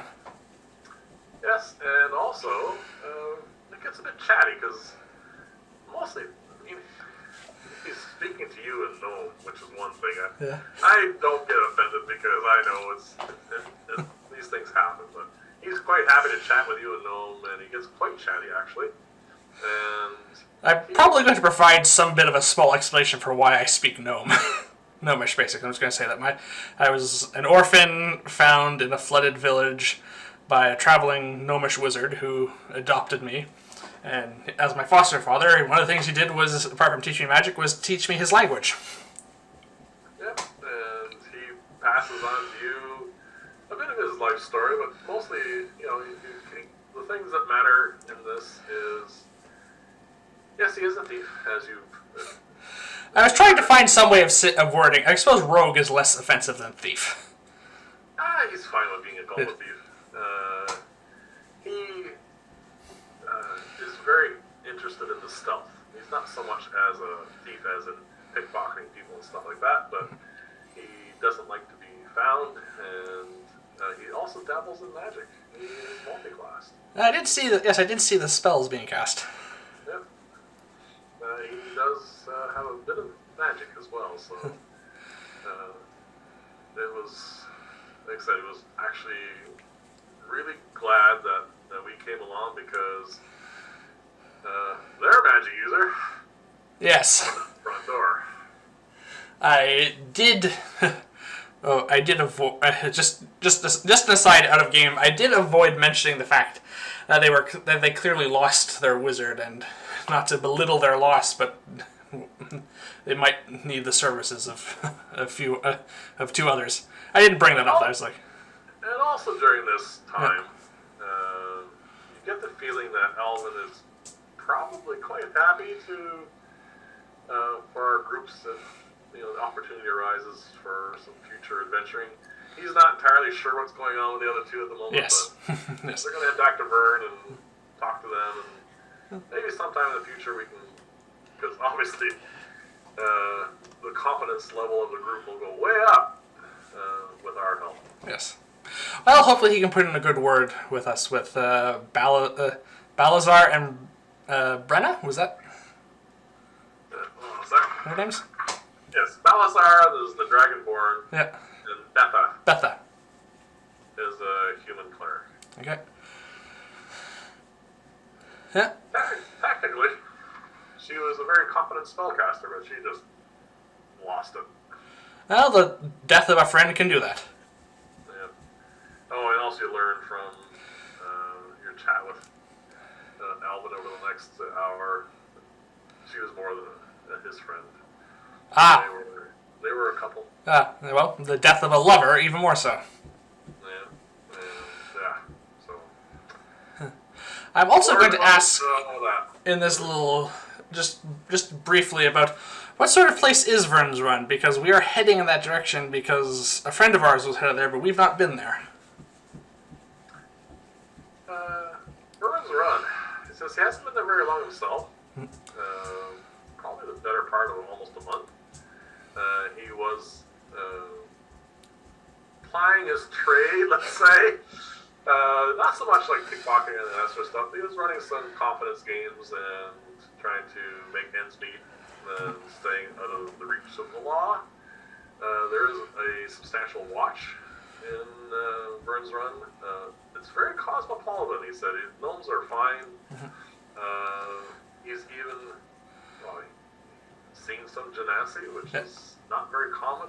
No, we are not a very common people. No, and there's also goblins.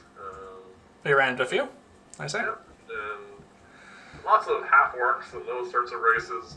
But he's also heard rumors. It's a big place. And he says there's also heard rumors of a troll or two. And everyone seems to, get along is probably not the right way of saying it, but there's a good city council presence, good watch. They keep the peace. And he doesn't mind the watch. Like I said, he doesn't do things that are, technically law-breaking. Yeah, I'm gonna say, hopefully Bree found her way there and is doing well for herself then. Yeah. Well, anyway, he thoroughly enjoyed it because it's a big town and there's lots you can do. He ran into Betha and Balazar and hooked up with them, and shortly thereafter, the wizard joined up because Betha went ahead with Balazar, and then her significant other joined in. My apologies to everyone watching. I didn't give this gentleman a name because I knew what was going to happen to him. It happens. It was just, he's an NPC. My bad. So, anyway, he joined. Maybe we'll find out this individual's name later. Yes. And we never talked to Betha again. Yes. Never make up one. So, anyway, that is pretty much what you gather during our short rest. Alright. He he knows the way back to Vyrn. It is more than a day's walk. Okay. It's still fairly lengthy. We're going to have to obviously camp overnight. And he's quite happy to have us along for that. Alright, well then, I say standing up. Well, after we've had a rest, I think then we should head off in that direction then. Alright. So, to keep things in the same sort of context, you and Alvin are going to lead. Yep. Him because he knows where he's going, and you because you're active. Okay. How long did that take, out of curiosity? It was early morning, obviously, so... Well, the hour rest, Okay. and the combats weren't very long.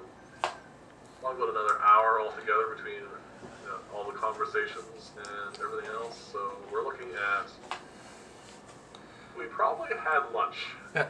even though it was a bit early, so more like a late brunch. So we're approaching noon.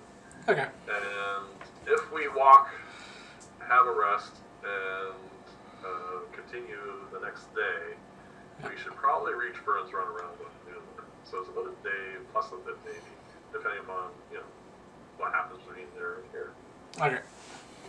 So you're looking at about a day, a little bit longer. Alright. Where we're going. Alright, so we're going to head off then. Yes. The first part's quite straightforward. We head out of here on the path to the top of the cliff. And How many scrollings was that? Quite a few. That worked out quite well, actually. there we go. Yeah, it was very lucky. I'll have to try something more complicated next time. Alright. Easily make it to the top. And even though there really isn't a discernible path, Alvin leads the way. And it is pretty much perpendicular here. We just head straight off into the woods. Okay. And as I said before, this woods is much more normal. Rolling hills, some other parts as far as like meadows. There's more deer if you want to go feed our friend back there again. No, once was enough. Yes. And we, after the events of this day and last night, actually have a nice peaceful walk. Okay. And it comes to evening. No need to roll a survival check anymore. The ground here is much more favorable. Yeah. And we have a guide for all intents and purposes because he's traversed this before. Okay. And we have an extra person for a watch. Yes. One thing I want to do during... I guess I'll take the first watch just to make this simpler. So the one thing I want... is when you set up your alarm is Alvin going to be exempt? Yes. Okay. Okay. I am going to borrow your mortar and pestle on my watch and just grind up the sand to make it fine. Want to use my tools? You let me borrow your spell book before. So this is nothing, yes. I don't know if I have to roll for anything to grind up the sand or not. Roll just roll a dexterity check. We'll see if that is how good it is. Natural 20. Not a problem. Okay. The finest sand ever. Yep. And you even managed to clean the mortar and pestle. There. Add that to my watch. And then I'll roll for my watch, I guess. Yep. Okay. 19. Alright. Near the end of your watch, you hear the sounds of what you're fairly certain is a wagon and a team of horses. Not proceeding at any kind of speed or anything, and some possible grumbling, it's hard to tell. But it is fairly distant, but you're fairly certain you heard something along Okay. And if you wonder what direction, it is in the direction that we were walking. Okay, just some people on the road then, I guess. Yep. There apparently is a road nearby. Alright. Oh, my ship comes up. And passes by uneventfully. Alvin has his shift. Oh, pair of 18s. Well, wasted numbers. Morning comes. And unlike last time we helped the thief out, Yep, we are not robbed this time. he's still here. And we all have our stuff. Okay. So we have another day's march from what he said, right? No. We already done half a day's march. So basically sometime after lunch we should come to Vyrn's Run. Alright. That's at least from what Alvin says, but then he's a short guy, so Yeah. you know, hard to say. So we do have to mark off another day's worth of food, though? Yes, that is a given, yes. Alright.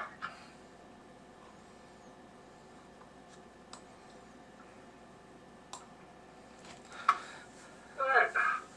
Unfortunately, the good weather is coming to an end. This is a drizzly morning, and the ground is a little bit more wet. During the night, it probably rained a little harder. It wasn't during your watch. And it's a bit damp. You don't really care about that part of it, but it is a bit chillier again. It's not the best of days for hiking in the woods. Unlike yesterday, which was sort of idyllic after the ordeals of the dark forest and everything else, this is, again, unfortunately, not the most pleasant. So we break camp, we get our stuff together, have a meal, of course, and start on our way. And it is probably about an hour, 2 hours later, you'll hear what sounds like someone who's kind of gruff and upset at some other people, giving in common kind of rough orders like, come on, what did I pay you guys for? Get your backs into it. That sort of comment. Okay. The odd expletive. Okay. Do I know which direction it's coming from? In the direction we're going. Oh, good. Within a few moments, we come to a rutted road, a road that's been traveled and has some deep ruts in it, but the thing is, because it's raining, it's kind of mud-slicked at the moment. So actually for us, it's just as easy to walk in the side of the road and in the grasses. Yeah. And we come up to, just as we're getting to like the bottom of a hill and cresting up into another one, there's a wagon there. We'll get to the description of the wagon in a minute. It's led by 2 horses, and there seems to be 4 guys there. One guy is holding some kind of weapon in his left hand, like a long pole-like arm weapon, and he's got a whip in his other hand. He just looks like he wants to lash these guys when he's obviously truly upset. You don't even have to roll an insight check. He's not happy. The wagon is stuck in some mud at the bottom of this hill, and they're trying to get it going. And the other 3 guys are trying to push the wagons, and one's trying to put some branches underneath the wheels, trying to get some traction, and one guy is, almost lashing the horses, trying to get them to move. And it is not going well. They are currently about 200-300 feet ahead of us. We have a bit of a straight stretch, and that's what you see. The wagon is... you've never really watched any old westerns, have you? You know what a stagecoach looks like, roughly? Yes. Okay, this is roughly a stagecoach, but it's more boxy, and the windows, there are windows on the back and the sides. They're not like open, they're bars, and there's a door, but it is also iron bound, and it's hard to tell anything more from this distance, but it doesn't seem more like a coach as in possibly a hurry-up wagon that you would use in the town for hauling prisoners, possibly. Yeah. It's difficult to say. And these people here that are this thing going in are not. Again, you're a couple hundred feet away, so you're a little far away, but they're not exactly the kind of people that you would invite home to have lunch with you. They're very unsavory looking. Okay. And the guy with the whip and the tall polearm like thing, he is obviously in charge. Yes. And obviously bad tempered. He's not having a good day, and he's quite happy to berate his To vent on others, yes. Exactly. What do you want to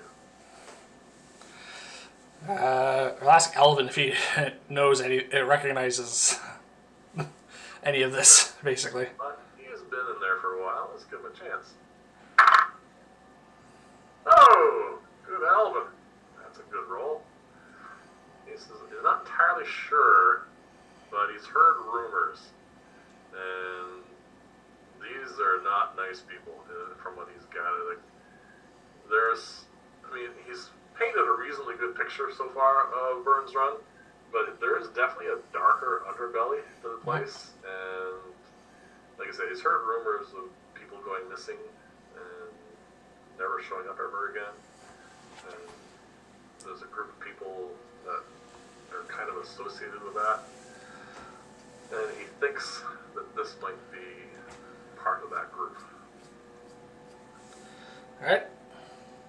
So, I say, someone to be avoided, probably. Hard to say. I turn to you and I say, what do you think? Hard to tell from this distance. That is the direction we have to go in. Yes, but we can take a slightly circuitous route. Alright, if you want to avoid them, we can duck off into the woods if you want.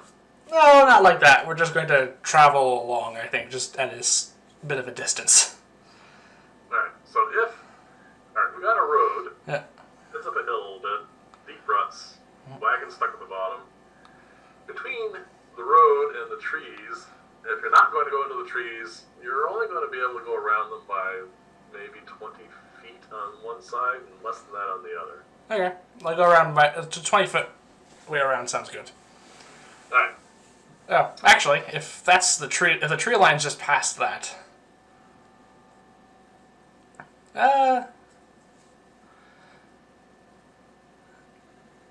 That doesn't really matter. We won't be that far into the tree line to begin with. I do want to try and get a good look at this coach. You want to have a good look? Yeah, so 20 feet should be fine. Yeah. Just by the tree line, basically. As we approach, Yeah. I would like you first to roll a stealth check to see how close we are before we get noticed. Everyone should probably do that. Hold on a sec. Oh, Alvin. I have a 14. He can use it if he wants. Alvin can have advantage on this. He's going to use it.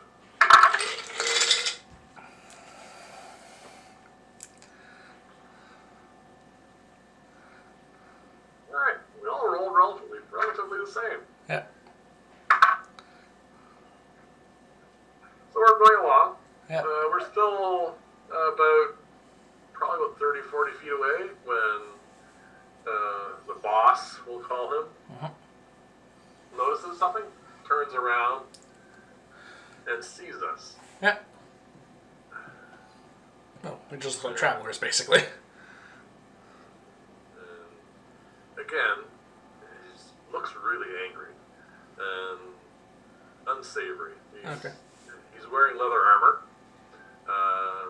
He has tied up his whip at this point on his hip because he's just too tempted to lash these guys, and he knows he shouldn't, so he's got to hold himself a little bit. He has a short sword at his belt as well, and I would like you to roll a perception check, please, with advantage, because we're all gawking at this. Wow. Even with advantage, that's awful. 8. Alright.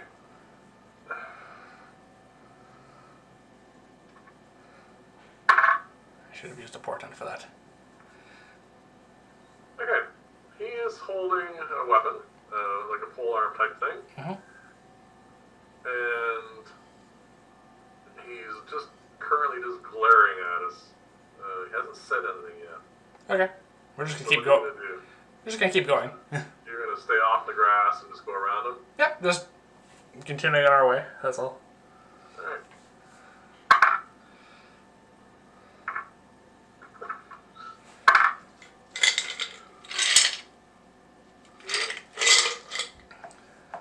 As we approach, even though we're staying off the side, the other three notice us as well. And they all sort of, turn from their task and look at us. And the boss, now that he has an audience, says, belligerent kind of way, yeah, keep walking. Unless you really want to, feel this, and he gives the pole arm a bit of a shake. You obviously shouldn't be out here. Go home to your mothers. He's just being himself. Yeah. You get a couple snickers from his buddies at that. Alright, at this, can you roll one more perception check, please? Sure. With advantage, because we're all listening. Alright, the advantage, I guess, for the natural one. 21. Alright, when he starts talking, and it looks like he's talking to somebody, in other words, us, Yeah. you hear some whimpering and a voice from inside, or voices, I should say, but one kind of sticks out a little bit, pleading for help, and he bashes the side of the wagon slash cart slash stagecoach, whatever you want to call it, and says, "Shut up in there." Ah, well then. So they're all armed, obviously. Oh yeah.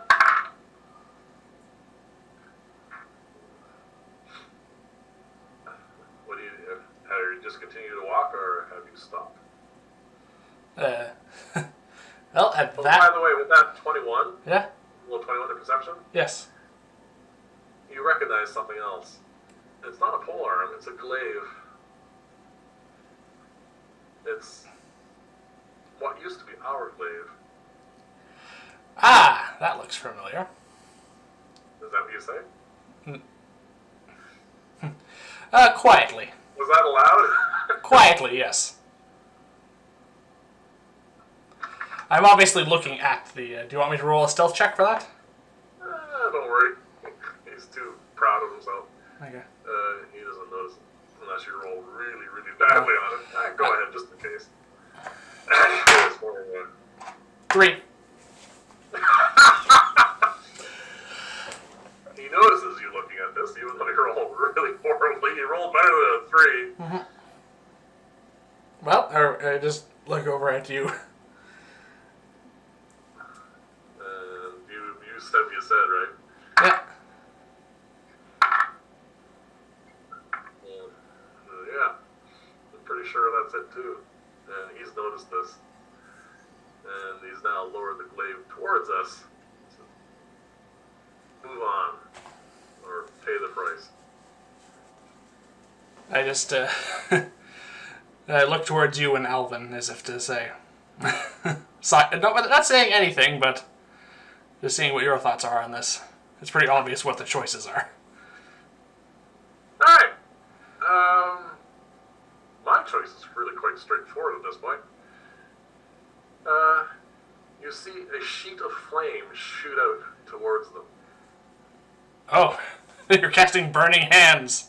I am casting Burning Hands. I guess you're getting closer. Yep, I step forward, and they're all in a group. Try not to hit the coach.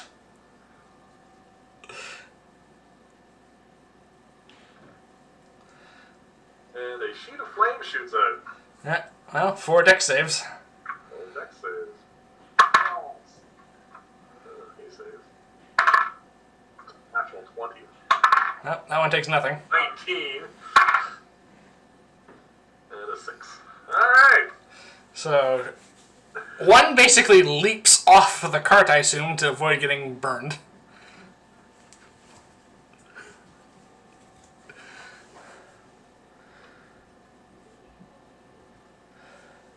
Alright, so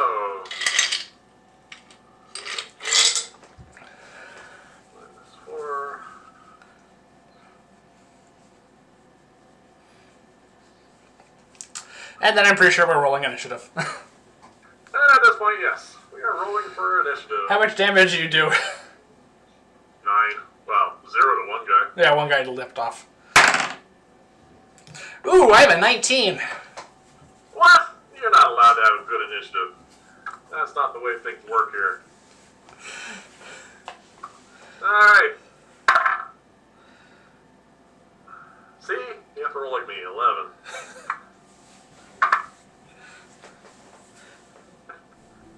More for Alvin.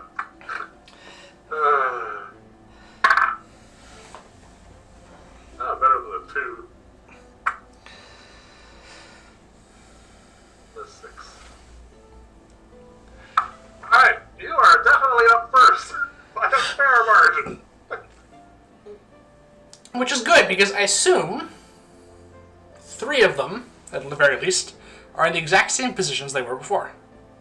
All 4 are. Okay. Well, I say... Up down, but... That's it.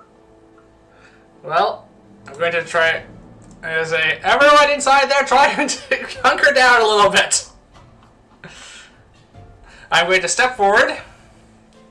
This is basically up with you. Yep. Bring my staff around and cast Frost Fingers at 2nd level. Oh, going for the big one. Oh yes. Alright. This is going to be a quick fight, hopefully. Yep. Constitution saves on all of them. And hopefully not the people in the carriage.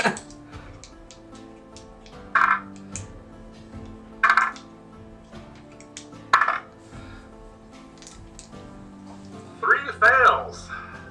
And 1 success, And 1 success. but not a natural 20, crucially. No natural 20s. Yeah. So what, 3d8? 3d8. Oh, good grief. 11 points of cold damage. Wow. That was not one of them. The 4, 4, 3. Good grief. Half and under.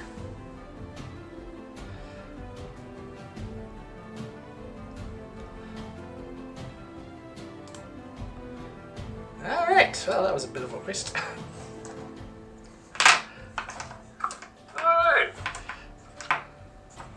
After this initial salvo, Yeah, how many of them are left standing? 2 of the individuals that were trying to push the cart are now on the ground. One that ducked down initially is still quite whole and hearty. Yeah, I guess I'll let you. But none of them are happy.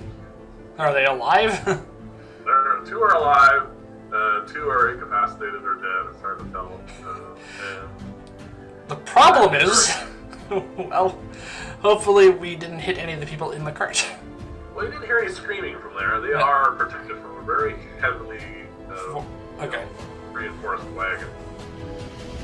Alright, well That was yours. that's my turn. And I'm up next. Wow. I see no reason not to do this again.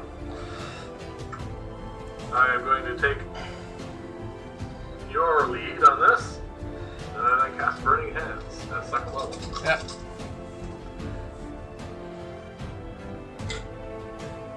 Alright, so even if he saves, he dies. Let's roll the loss. He succeeds. So that is half damage for him. So instead of taking 16, he takes 8. That's better. He is looking extremely rough at this point, but is still standing. Alright. Everybody else around him is now dead. Because even if they were only unconscious, taking that much damage, which is beyond their hit point total, they're incapacitated. Because they're definitely dead now. Okay. So that leads us to Alvin. Oh, good. He rolled better than the boss. Well, the thugs rolled better than him, but they're all dead.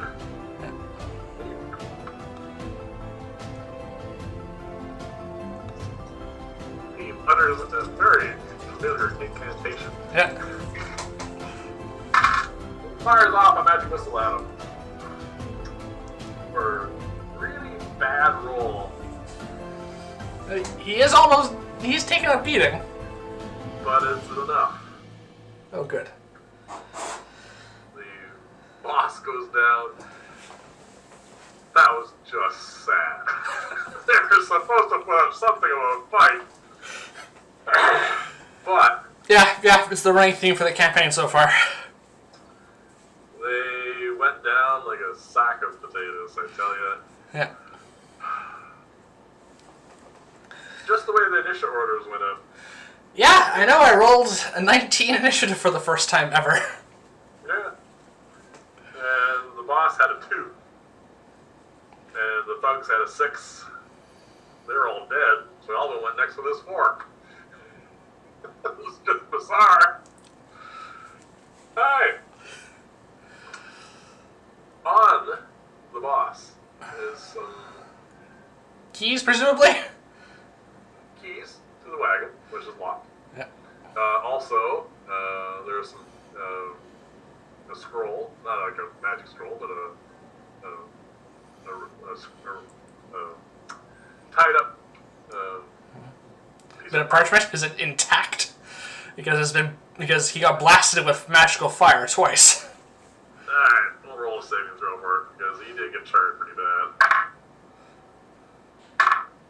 Wow, that's tough paper. Yeah. 18 is more than enough. Alright. So it's intact, probably a little crispy, but it's something you can read in a moment. On top of the wagon is a chest, also locked, but you have a key. Inside the wagon is, as you open it up, there are 5 young girls. 3 of them are early teens. Mm-hmm. They look thoroughly scared. They've all been crying. And one person you recognize. I said, A little bit older. Also female. Not surprised, I suspect, because we saw the glaive. yes, I said, yes, I thought I'd find you in here. This is not going to be... Well, it's a little bit shorter. She apologizes profusely and thanks us a lot for saving her. Are they shackled? No, they are not shackled. They're only wearing what you would call a shift, like a nightgown kind of thing. Mm-hmm. They are basically being sold into slavery. All right. That's what they were told. This in no unpleasant terms, and you can see there's bruises on a few of them, and Yeah, well, we already knew that leader was was abusive, so this is not exactly surprising. And actually, when you look at the scroll, it is just orders, and he had a quota. His quota was for 4 young girls. The 5th one, I guess, they managed to run into our thief girls somewhere along the road, and there's a time and spot for Okay. delivery. I'm going to look for a signature or a crest or something, an insignia of some sort on this. There isn't anything. Right. Not entirely surprising. If you want, roll an intelligence check, because this is handwritten. 22 total. It's another 18. Alright. You have a pretty good idea of the hand, and if you ever see this writing again, you will definitely have a very good chance of recognizing it. Alright, I am going to also hang on to that. The chest contains, unsurprisingly, a set of armor that would fit a young girl. Yep. The 2 potions that we once owned. Which I'm taking back. I recognize mine because I put mine all in very very certain in a certain jar, like certain vials. So I know my potions for everybody else's. And on top of that, there is some money because apparently it is very profitable to be in the slave business. There are 200 more gold pieces in here, and 400 silver. Sorry, can I get those numbers again? I was writing down the... 200 gold and 400 silver. 200... Alright. And then you have a request from someone who you probably don't necessarily owe any favors to, but the young girl... You can give her armor back and nothing else. That's what she would like. Yeah. She finds this thoroughly humiliating, having to wear this, obviously. Do the rest of them have their clothes in here, or just hers? Just hers. Just hers, okay. Whatever clothing the other ones were wearing was not of any value, so it was just for... Okay. They're made to wear these things because it's part of the process of selling them into slavery. They're going to... See, here's the problem. They're going to need some... moral counters. Alright, after... 200 gold, 400 silver, you said? 200 gold, 400 silver is. They're going to need some money. Well, after they calmed down and realized that we were actually rescuing them, they're thoroughly thrilled. I also turned to Alvin. How far are we from Vyrn's Run? Well, now that we have a wagon and we can get this thing going again, probably about 3 or 4 hours. Okay. The thing is, after they realize that they're being rescued, and we're saving them from what was literally going to be hell for them. Yeah. They're just thrilled. They're just ecstatic. When you're that low, when you know that your life is just a commodity to some very unpleasant people, Yeah. they are now probably almost barely touching the ground. They're so exuberant and more than happy to whatever, just to be able to go and not have to put up with that kind of life. Okay. Do we... Oh, that's right! One of them has our coin purses. Yes. And the money that I told you is part of that. Yeah, okay.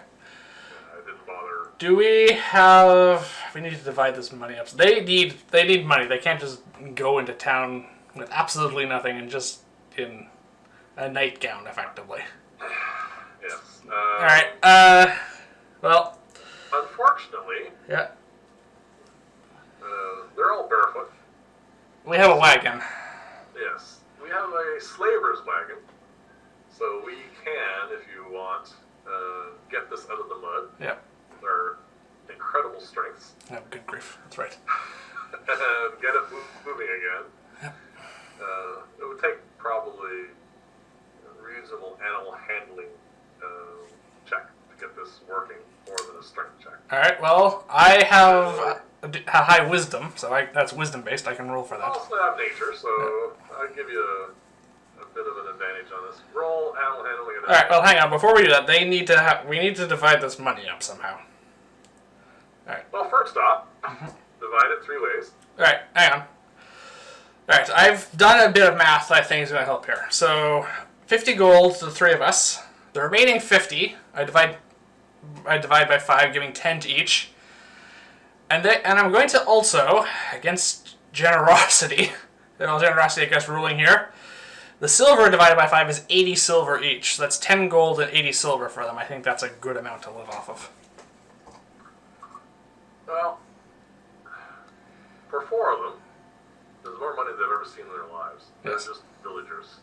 They were abducted in the middle of the night from their beds. So that's basically 18 gold pieces for each of them. I suggest, instead of dumping a whole pile of money on them, and I think they do need something to live off of.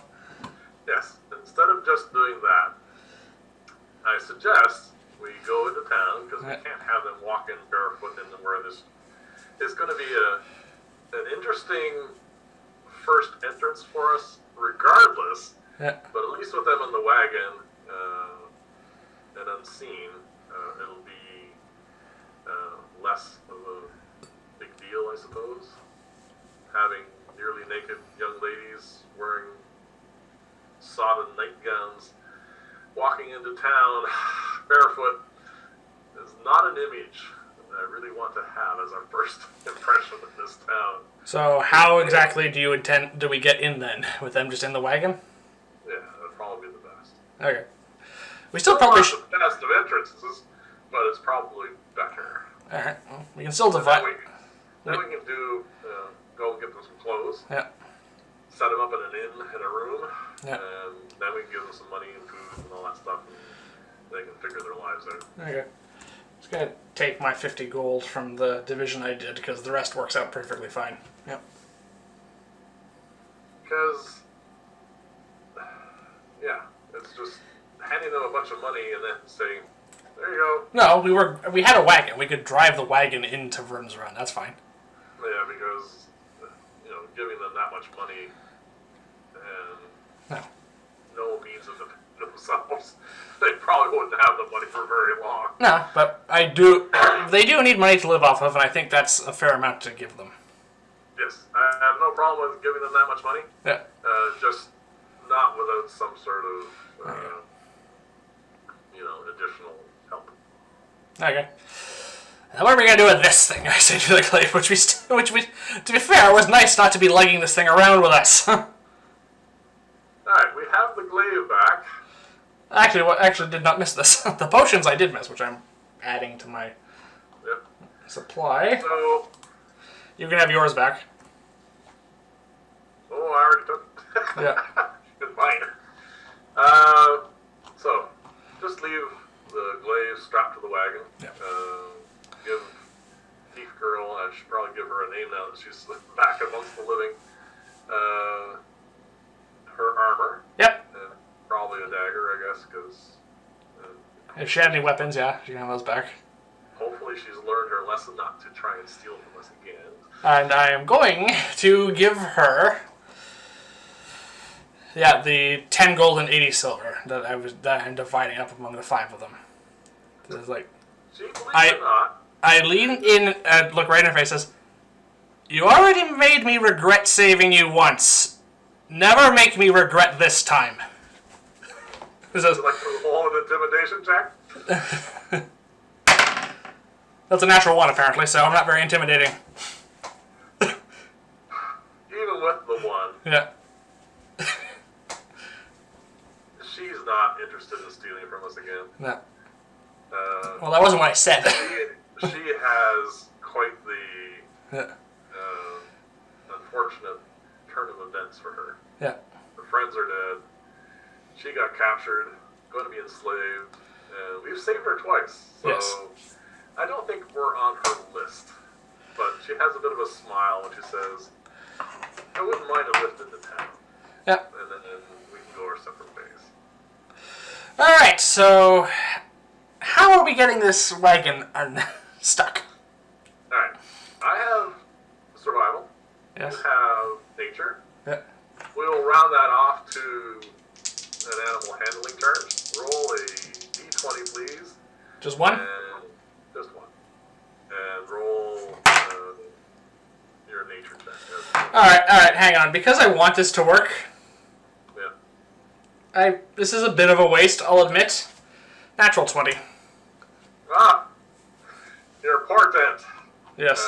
makes this a breeze. You walk up to the I suppose I could have used that to intimidate. That's not worth it. You walk up to the horse, the lead horse. Like the It's horse. very clear that we could very easily kill her. Yes. And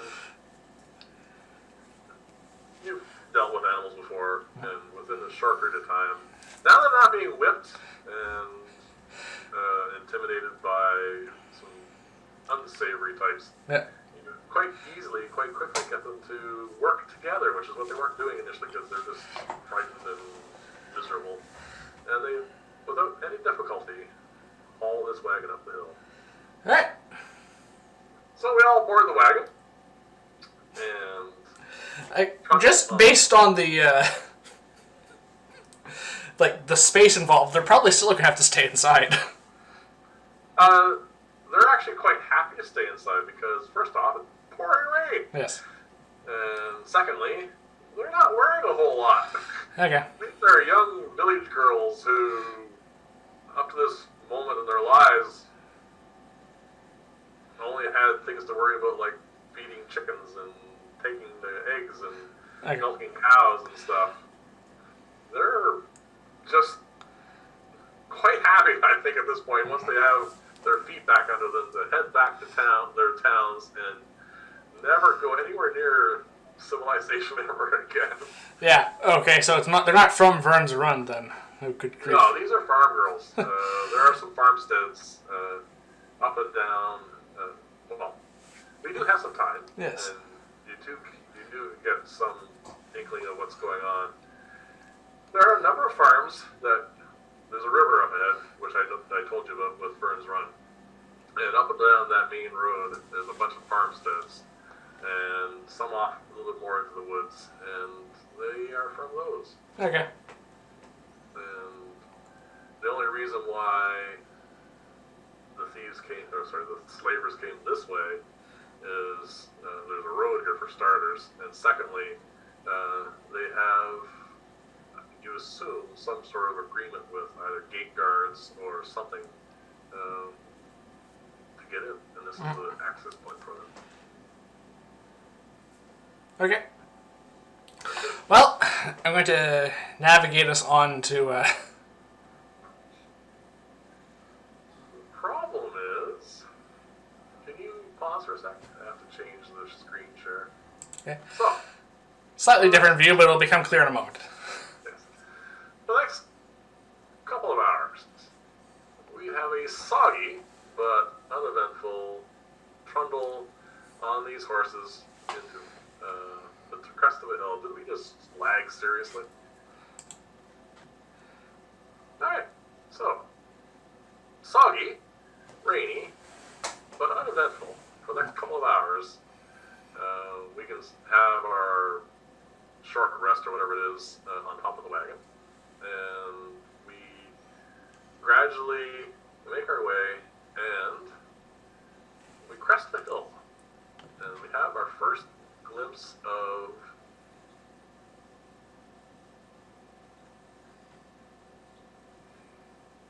Vyrn's Run. We are coming from this direction up here. Okay. That is a big difference than. This is larger than we've ever seen. Yeah. It is easily 10 times the size of Lakeside, and it is a fortified town. You can't really see from this this particular graphic, but there are lots of pastures. Up this way, there's tons of farmsteads. There is a great deal of agriculture outside the walls, but inside the walls, because we're up on a hill, we can see a great deal of a metropolitan area. And that is pretty much the end of my scenario. Alright. We are perched in a wagon full of recently rescued slave girls. And The luckiest thief alive. the luckiest thief alive. And let's not forget Alvin. Yes. A thief that we actually like. Yes. And that is it. So that's the end of our last scenario before we reach Vyrn's Run. Which means, of course... We are now going to level up. Yep. We are reaching 4th level now. Which means we get an ability score increase or a feat choice. I am choosing a feat. I'm going for the ability score increase. And the other thing we get is we get another hit die. Yes, which, for a slight change from all our previous ones, we decided to roll these. Yep. Instead of going for the guaranteed 4, we decided to weigh in on the numbers and roll a d6. Ignoring ones. Tradition. The usual tradition for this is to ignore ones. Yep. Yeah, this doesn't count. So never mind. There we go. Say it. Oh, it's gonna show up. I can't see any. 6. I got a 6. Max. 3. Got a 3. There we go. So 7 hit points for me. Yes, and 10 more for me. Oops. Guess I gave away my constitution bonus there. I think we've already done that a few times. So there you go. We are also going to pick some level up stuff. Yep. That'll all become apparent. And just in case to give away more things, my ability score increase will bring my intelligence up to 20. There you go. I'm going for a feat, but Yep. I'm going to leave that as a mystery. We'll Yep. see how We'll also get a few more spells and a few other things, but that is all for now. Thank you everyone for watching. Please remember to like and subscribe. We hope you enjoyed the episode, and we hope you will continue to join us on this journey we are on. We're now in the big city, and now out of the, well, we're 4th level, so kind of getting out of the junior leagues and Yes. into better abilities and hopefully much more adventuring. Technically, this is what is considered the 2nd tier of play, I think, or is it 5th level? It's one of them. Either way, I think so. Either way, thank you for joining us. Please, like I said, please remember to like and subscribe, and we'll see you again next time. Bye. Bye all.